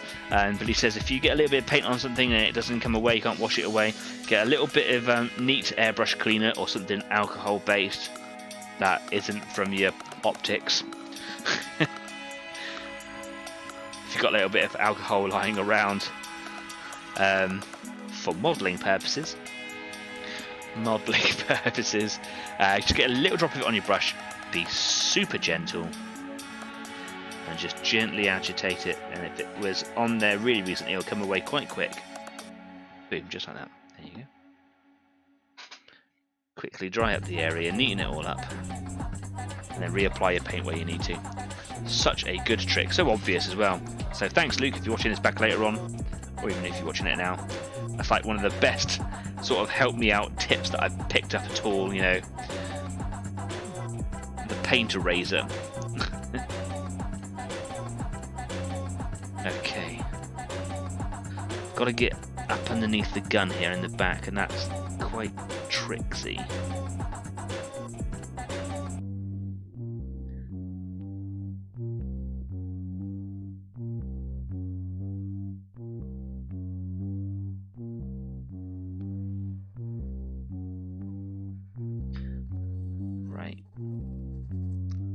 Not too worried if you can't see it.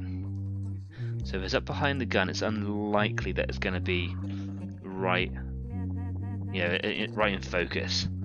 But the edges of those plates there stand out quite stark, so I'm going to make sure that they're done, even though it's only the first coat going on.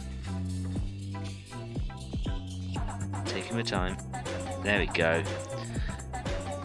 There's one more plate in there just for those edges need to be painted. Just taking my time, not rushing, talking to myself again. Just painted a little bit on Frank there. Okay, cool. Excellent. We are done.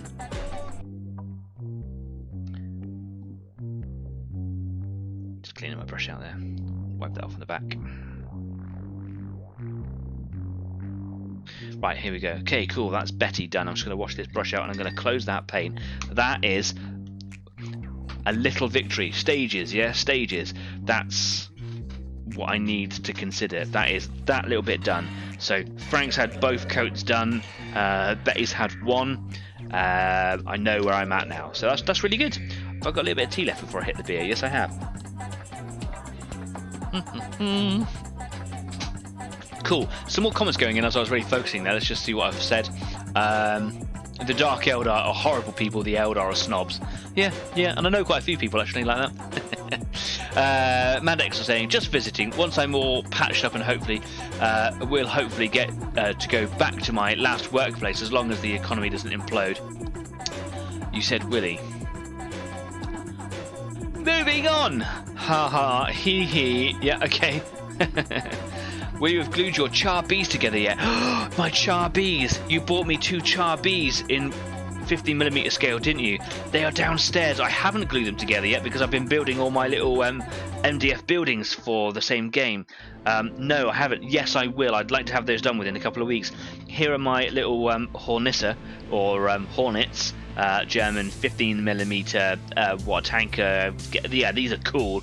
And the char bees are in the same scale. So these are on my desk here. My char bees are actually still in their little bags downstairs, cleaned up. They're not glued together yet. So yeah, what I'm going to do is I'm going to kind of get a little bit of a 40k project thing kind of done and out of the way. And then I'm going to go back to doing tanks because they are really good fun and quite easy to paint. And my shirt's getting a bit tight, so putting on a little bit of winter weight there. It's getting uncomfortable. Do you remember why we got the Gaslands books? It happened again. Captain Morgan made me order the Warhammer Fantasy rulebook. Oh no, Dave Lester's joined us. You really shouldn't drink stuff. No, let him drink. He buys cool stuff. Keep drinking. It's great for you. If you're a kid, you're just tuning in now. Don't drink. It's bad for your kids and your wallet. I know. The Warhammer Fantasy rulebook. Why have you bought that? I'm running the Warhammer Fantasy roleplay game. Cool. Maybe I'll read it. So, let's move on to the next model here. What I'm going to do here, I'm going to get a bit of black paint, reach across the camera, a bit of black, and I am going to paint a little bit of shading underneath each of these armor plates on every single plate area.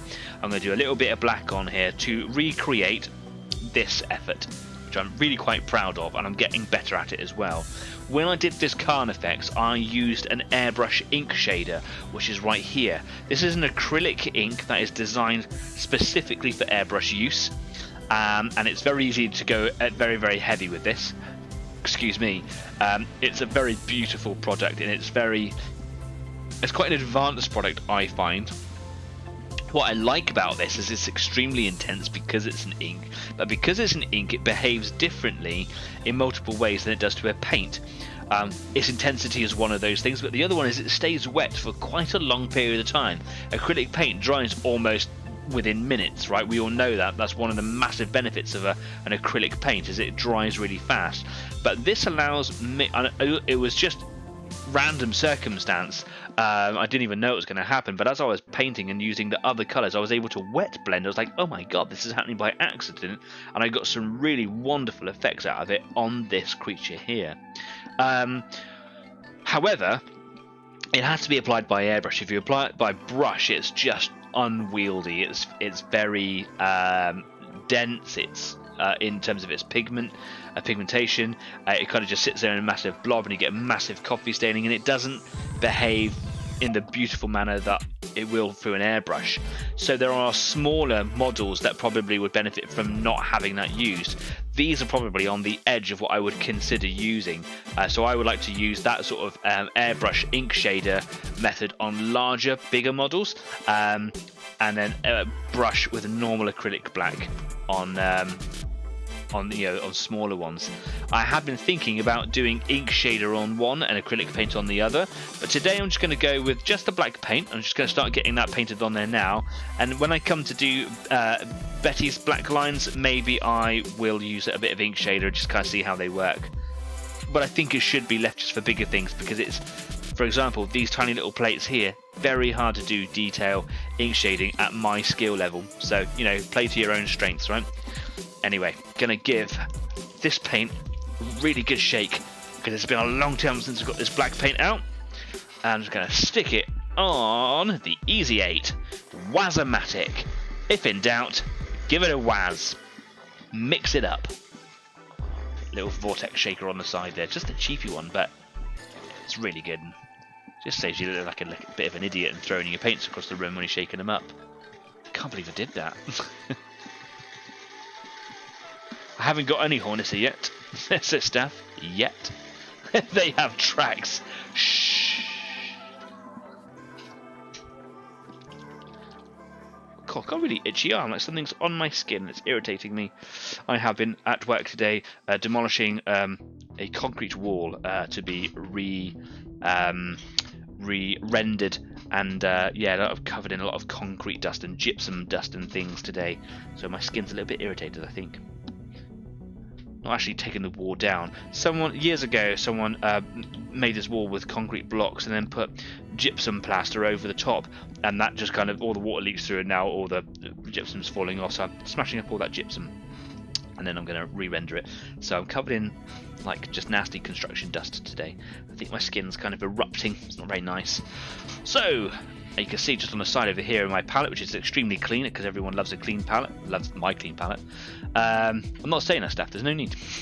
I've got some black paint in here. What I'm going to do is going to add a little bit of water, just for the sake of adding water. This is an airbrush paint, so it's quite thin anyway. The black paint is a little bit thicker than the others. I just want to make sure that it's easy to use. That might actually be too much. I'm going to dry my brush out. Here we go. And it's quite tempting to just kind of slap this into all the creases beside, all the armor plates. But in the interest of constant improving, take your time, right? Get it in the right place. So here we go. I'm going to start with this plate here. And what I want to do, I think, is, because this is the first time I've really done this in such a controlled manner, is I'm going to put this as a blob and draw out a line. That's really thin compared to what I normally do, but it's really good panel lining to start with. It's probably a bit too watery, probably went a bit too far with that. I'm just going to draw this line out here, and I'm going to do it on both sides just for consistency's sake. Okay, there we go. Yeah, it's a bit too thin. I'm just going to get some more black paint. I'm just going to add another drop or two to it. What I'm going to do now is I'm going to start just streaking that line backwards to create those lines that we all know that I love on my Tyranids. And then when the next layer goes down, it'll be a darker grey, and then I'll start blending the two together. Dry blending, there's no need to wet blend, although if it is wet blending it does look cool. So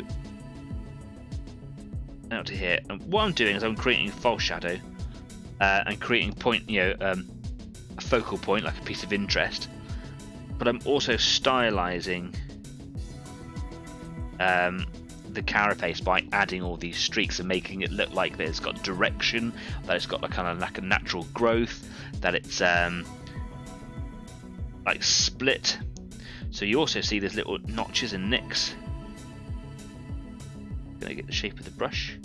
I'm just going to drop those into these little pointy nicks like that. Doesn't matter if I go too far with it and I kind of get the paint everywhere, because in the highlight stages I'll really neaten it up. So you've got those little lines there as well. It looks really sharp, then it looks really good. So now what I'm going to do is just make sure that that line is relatively even all the way along, and then it goes right to the edges because it's easy to roll it off. And I want to make sure that that black line is nice and opaque. I don't want it to be too translucent. I might have to come back and do a second go on it. That's understandable. But if I don't have to, I don't want to. I don't want to come down too far because I've got several colours of grey to go. But I can always, again, correct it. What I'm going to do, this is where it's important to have a slightly watery mix with a really fine point to your brush.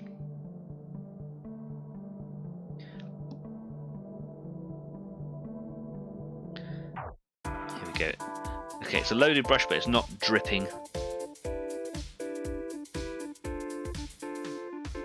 And I'm just taking my time. It looks really naff at first. Looks awful, but just by practicing and just keeping on going.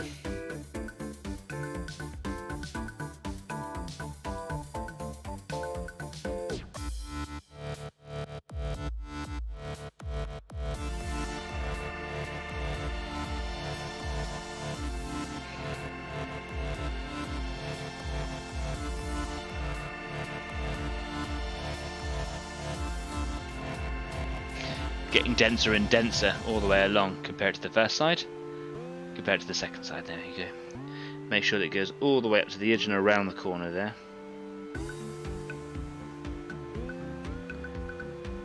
Fill in obvious gaps where it looks a little bit weird, but also leaving some available because, you know, we want it to look natural. And then what I can find is, because I've done an opaque line to start with, these have just had one line, and you can see the line through the little ones. So what I'm going to do now is I'm going to reload my brush up, fine point on it. This is using my 0 size brush, and now I'm going to do that again, and I'm just basically going to make this even more denser. And I'm going to start stretching some of the little lines out so that some of them go a little bit further. But I'm just trying to make this whole area black, but I'm doing it by creating directional brush strokes.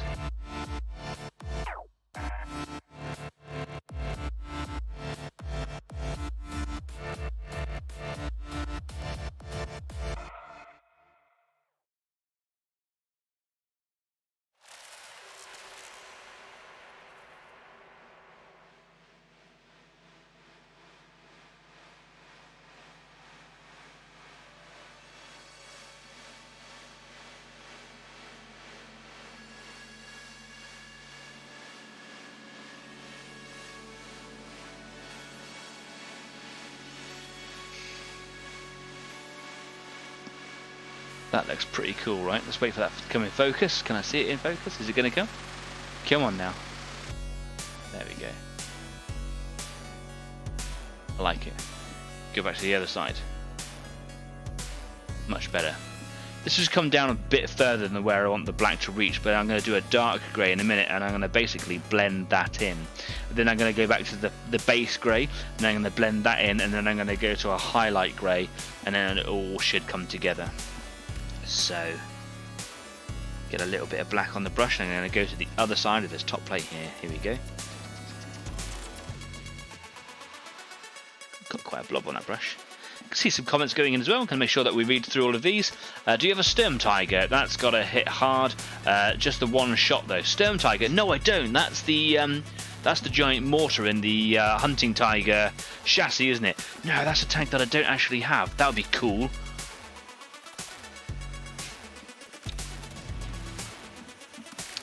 Does Betty have Swallows? I'm not answering. Well, that sounds like something an orc would say. Perhaps Gorg and Mork are trying to tell me something. I think they are. Mandex says, apparently pickled ginger helps to clean your palate. At least that's what I got told when I go for sushi. Okay, you can have a point for that. I'm ginger, I've been pickled lots of times. My palate is not clean. Ginger jokes. Funny. It's a funny night.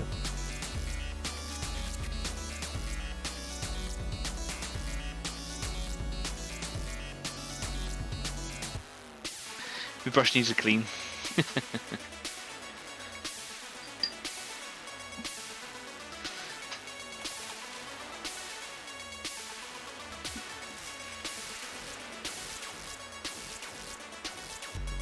Excuse me.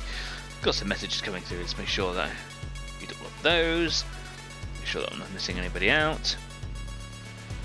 Excuse me. It's easier to go down, I think, so I will. Yeah.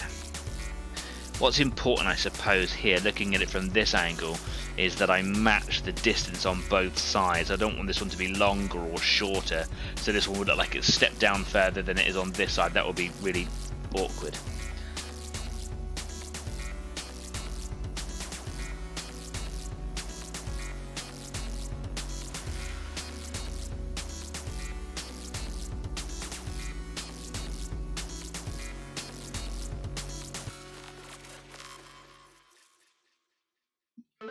Needs to be a bit more watery. Struggling to transfer from the bristles.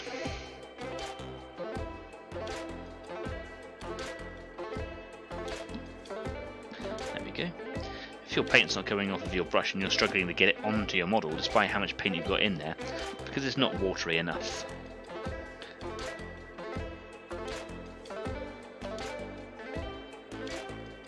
That might be too watery, Danny.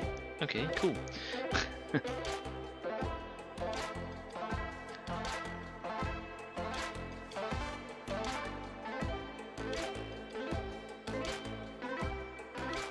It's much better.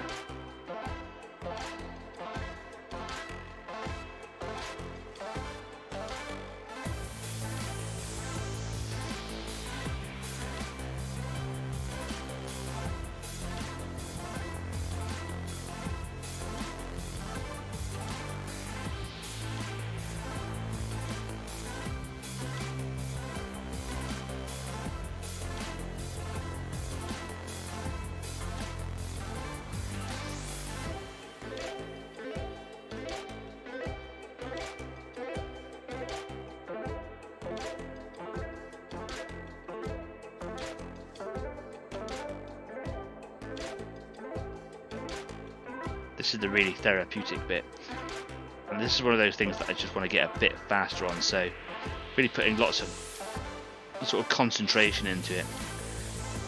What sort of method works well. Make sure you get your consistencies right, and it's just, you know, just practice, isn't it? If I can make this bit go faster, then I'll speed up the whole model, because you've got to imagine now I've got to do this on every single plate on both models. So this will take a while.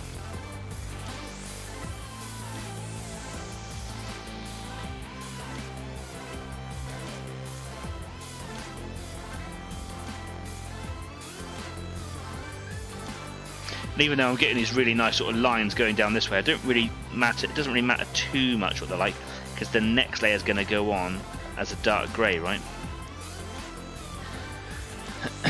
So now that's done there. Bit of water, just a little bit. And under this second plate here. Yep. And then down this one as well.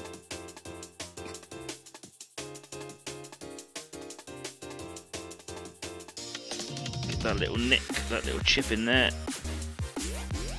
Now this one here doesn't have a plate underneath it, so I don't have to worry about it. But what I do want to do is make sure that I get this little nick here.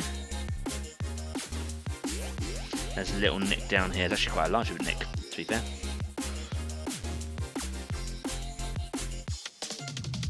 There it is. I'll neaten those up a little bit later on when I come in to do the highlights and stuff. I'm going to make sure that they stand out, don't I? Cool. What I'm going to do now, just because we're coming quite close to the end of the show, is I'm going to move on to the next grey. But what I would do is I would do the black all over, but I just kind of want to do something a little bit more exciting before the show ends. So, wash my brush out, give them a good clean. There we go. God, my hands are itchy, itchy, itchy, itchy. I'm going to move on to Eshin Grey. I was talking about introducing Skaven Blight Dinge, which is kind of like a muddy dark grey, but I don't think it's really what I want to do. I think I'm talking rubbish. I'm going to use Eshin Grey, so nice dark grey compared to the Dawnstone, which is what I was using earlier. And then you can see my highlight range here. That's really nice, really good colour range. But I'm going to go to the dark one, and I'm going to give that a really good mix up. I'm going to give it a good old Wazomatic. While I'm doing that, I'm going to look at some of the other colours here. Sorry, the other colours that are the comments here. Staff says, Jeff, I don't think vodka counts. Yes, it does. If ginger tastes like vodka when it was pickled, I'd be all over that. Bit of a vodka fan.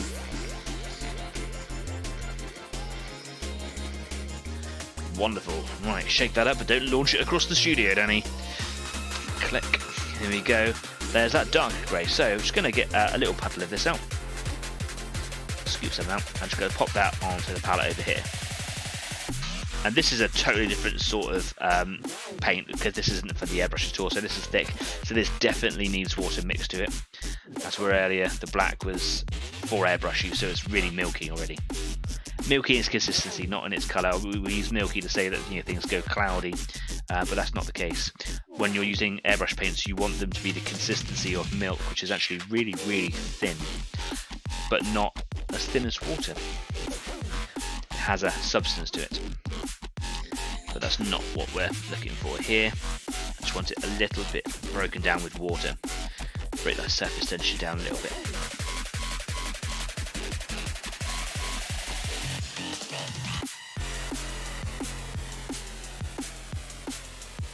You know when you put watery paint down and it kind of shrinks back in, that's too watery. That's not going to do anything. That's just going to bead up on your models, and it's not going to give you a very good look at all.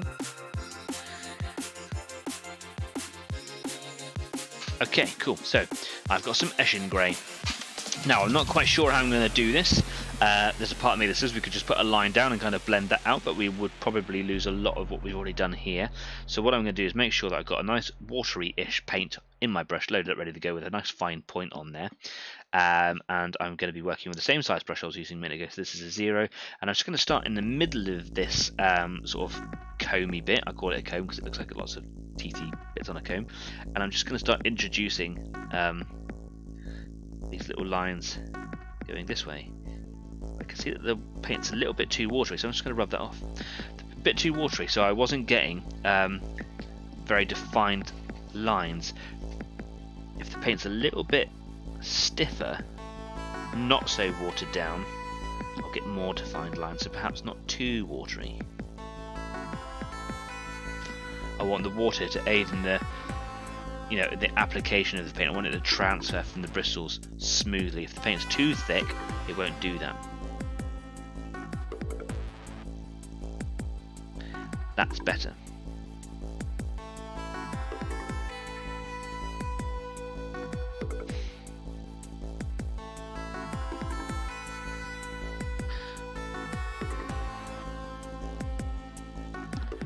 So what I'm doing here is I'm really kind of smoothing the light grey into the black.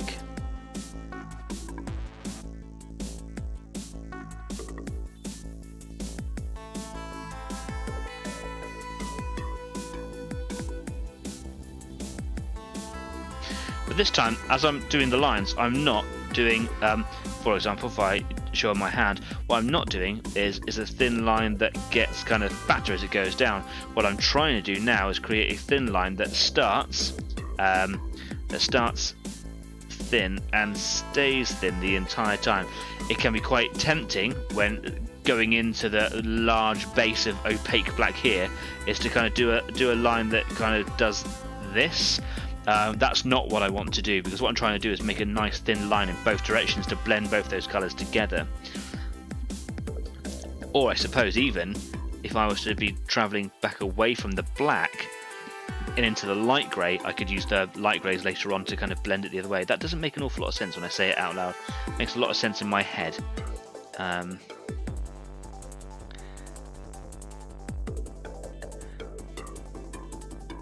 So actually, if I started going this way, as where the black I was going that way, I want to be going this way now, so I get nice definitions between the dark grey and the black there.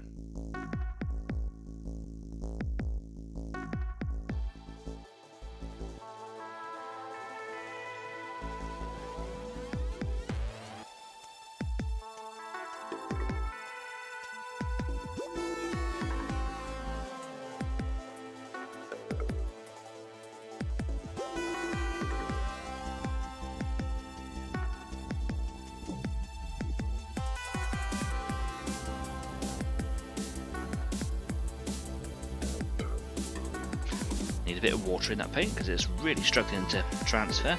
We're coming quite close to the end of the show now, so if you've got anything that you want to talk about, now's a really good time to start talking about it. People are talking about it. There we go. Where's my little bit? There it is. There's a little sign that comes up that says we're finishing soon. So if you're just tuning in, sorry you missed it. Staff, you don't want a Hornus, you want Marder's mate. Got one, and a Hetzer. Yes, he does. Likes the German tanks, don't you, mate?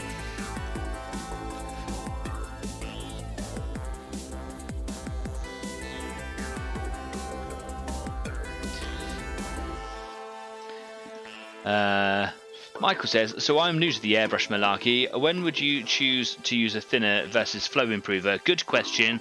It's really down to personal choice. There are some pros out there that don't use thinner. Some people that only use flow improver. There's some people that go the other way, and there's some people that do a mixture of both. I'm one of the guys that does a mixture of both. I've yet to find a blend that works for me, but every single paint, even within its own brand, works differently. So it's about kind of finding what works for you given a particular, color or paint or application. It's a good question though, and it's one of those ones that I don't think I can really answer for you.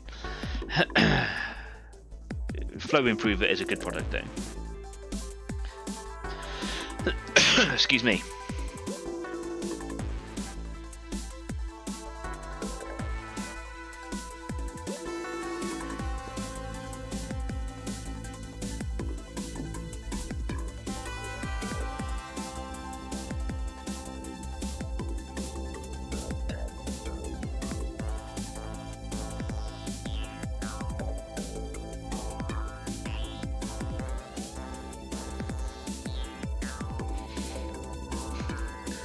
Flow Improver is something that I might need to use for this grey, because I'm finding it very difficult to achieve the viscosity, the medium of this paint. That's where I had it with the black. It was working quite well. This has been a little bit tricksy.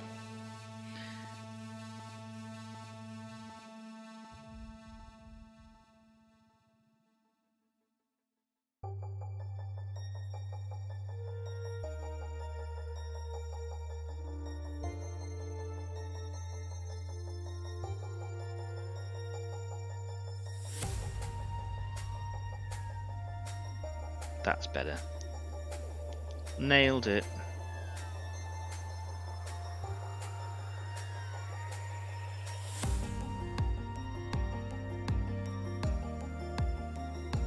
So now I've kind of got this sort of blended fuzz going on. I've used the dark grey just to soften up the edge of the black. What I found if I didn't use this dark grey is that the black was too stark a contrast against this shade of grey, the lighter one. So just softens down that contrast.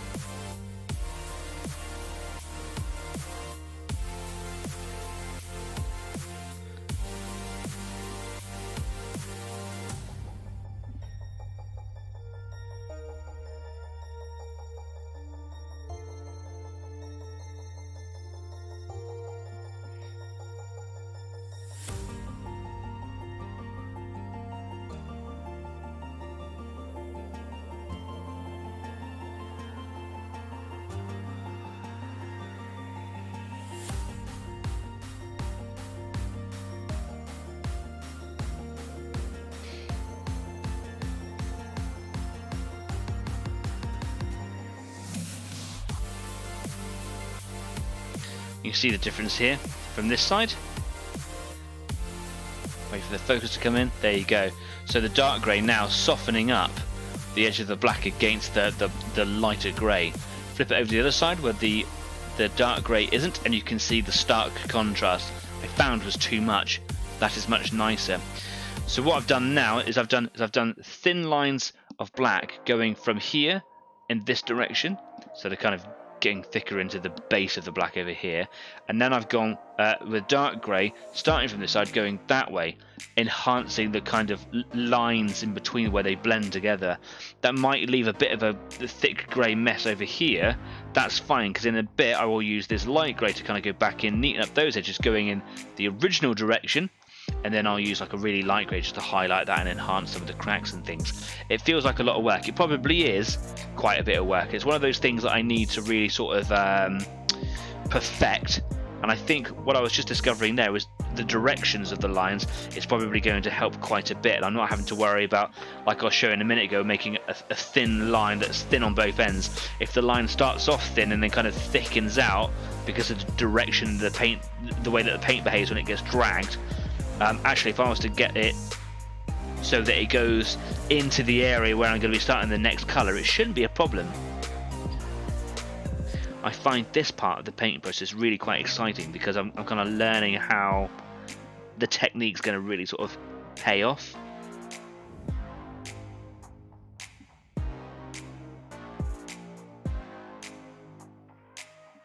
You know, I'm not a pro, I'm an expert, so it's really nice when I do it myself. I make it up, you know.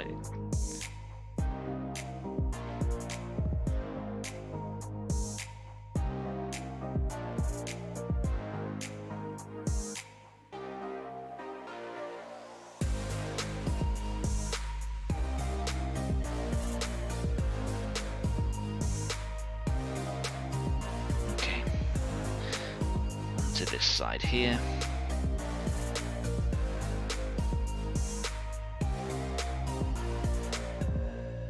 Just a little bit more water in there, I think. Just a touch. I was going to say we're really close to the end, but I heard the music and I'm like, this is the bit where I'm normally signing off. So what I'm going to do is I'm just going to do these little brush strokes in this direction here, just because I'm really into it tonight and it's been a really nice vibe. I don't want to let you guys go.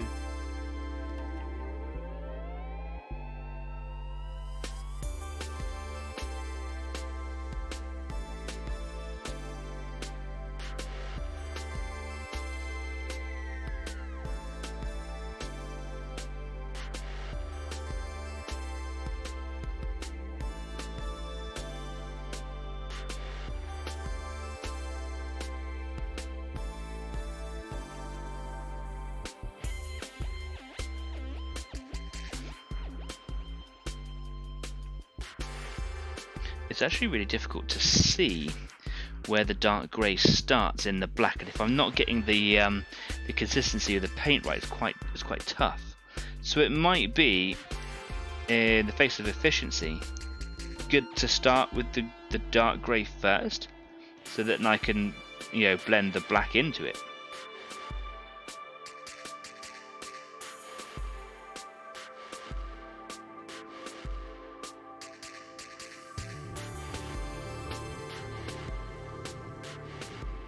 Being a tough one. I'm enjoying the whole process though. It's gonna look really, really cool, as Kyle would say. Sick.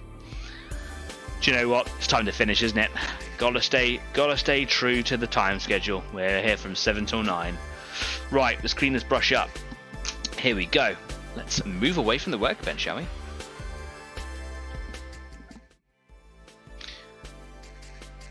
Just making sure that I've not missed anything. Cool. Yeah, it's about making a plan, and it's about sticking to the plan, and that's been on my mind for a little while. When I was doing those termagants and I couldn't get through them, and I kept kind of getting bored or finding something else and moving on. It's knowing exactly what to do, and when you're happy with that process, it's just stick to it. It's really easy to kind of wander off the piece a little bit. So, you know, I've got this little process now. I've got this little black thing. You can see it here now. It looks really cool. Which works best? Is it putting the dark grey down and blending the black into it? Which works? Don't spend too long kind of experimenting if you're trying to get things done. You know, just find what works, stick to it, get it done, work your way through that plastic mountain that we've all got building up around us, you know, and just by the process of just doing lots, you'll kind of perfect it. You'll get there. Jeff says, you need some Hornissa then, or a Sturmtiger, or both. True. Yeah. The fact is, Water Tanker is a game that is a small game. We, just before Christmas, we all played a big game of Water Tanker, and we had 15 tanks on the board between 4 of us. And it went on for a really long time. So if you've got lots of different tanks, it's tempting to want to take them all into that game, but it takes forever. So yeah, if you're going to have lots of different tanks, you're going to kind of play lots of games, so you can kind of play them all without having them all in one game. Also, if you've got a Sturmtiger in it, it's probably just going to pop everything off before anyone gets to move. That's what it felt like the other day anyway. Love the Sturmtiger though. Nice easy gun barrel to paint, isn't it? It's just like that big. So Jeff says a hit from a Sturmtiger would make a Sherman go away. Yep, yeah, that happens. Leslie, as always, dude, your stuff is looking killer. Thanks, man. I feel like I've still got a long way to go to really kind of refine the process. I know what I'm trying to achieve. I know what it looks like. No, like the Carnifex looks amazing, but what I'm trying to do is perfect this technique, the process of it, and it should look the same at the end of it. But once I kind of work out in which order to put things, in which direction I should predominantly make all my lines, it should turn the whole process into a much swifter affair. That's what I'm looking to do. That's kind of the whole learning exercise of painting these two models is using these really bold, simple looking big models how can I achieve it faster? Yeah, it's exciting. I like it all. I'm hoping is I don't get bogged down and they end up hating these two models. That would be awful. Nice show, says Jeff. Thanks very much. Cheers. I really appreciate that. Yag tigers make Shermans go poof and disappear. Well, anything shooting at a Sherman often makes them go poof. Takes an hour to load. What the Yag tigers? Because the barrel's like this wide. People can climb in them. That's how big they are. If you don't know what a stone tiger is, it's basically a king tiger or the hunting tiger, the Yag tiger, which is the Tiger 2 with a casemate rather than a turret, and they took the massive cannon off of it, which could blow away Europe in one shot if it wanted to, and they put basically a dustbin launcher into it. I don't know the diameter of the shell that goes in there, but to get into the tank, if you want to, you can go through the barrel.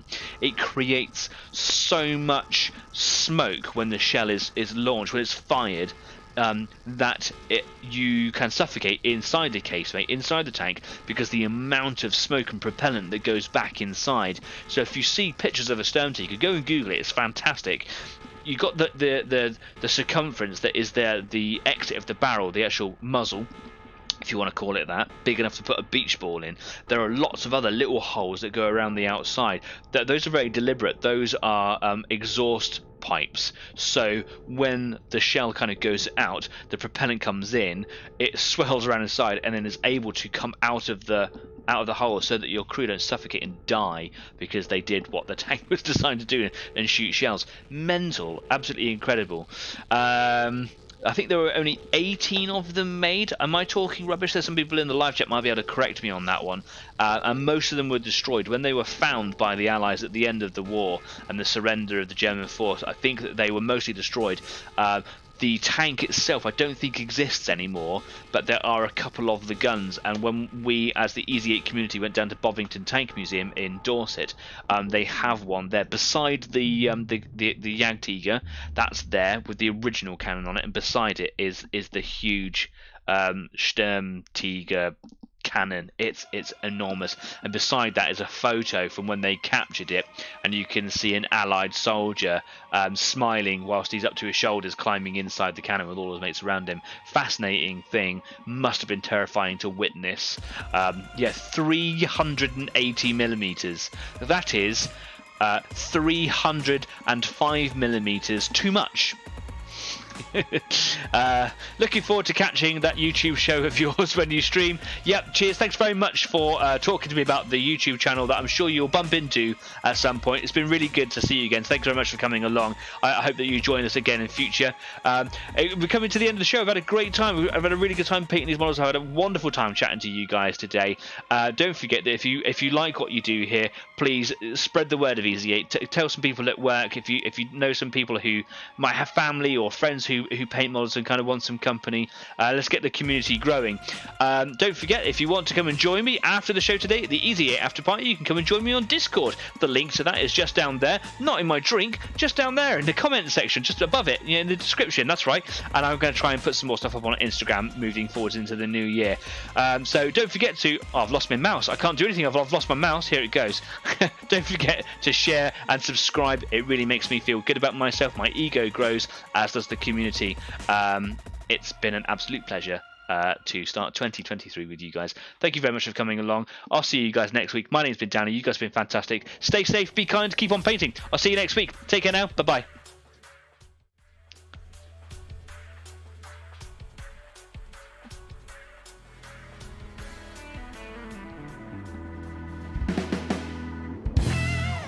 $380 millimeters. What's wrong with you?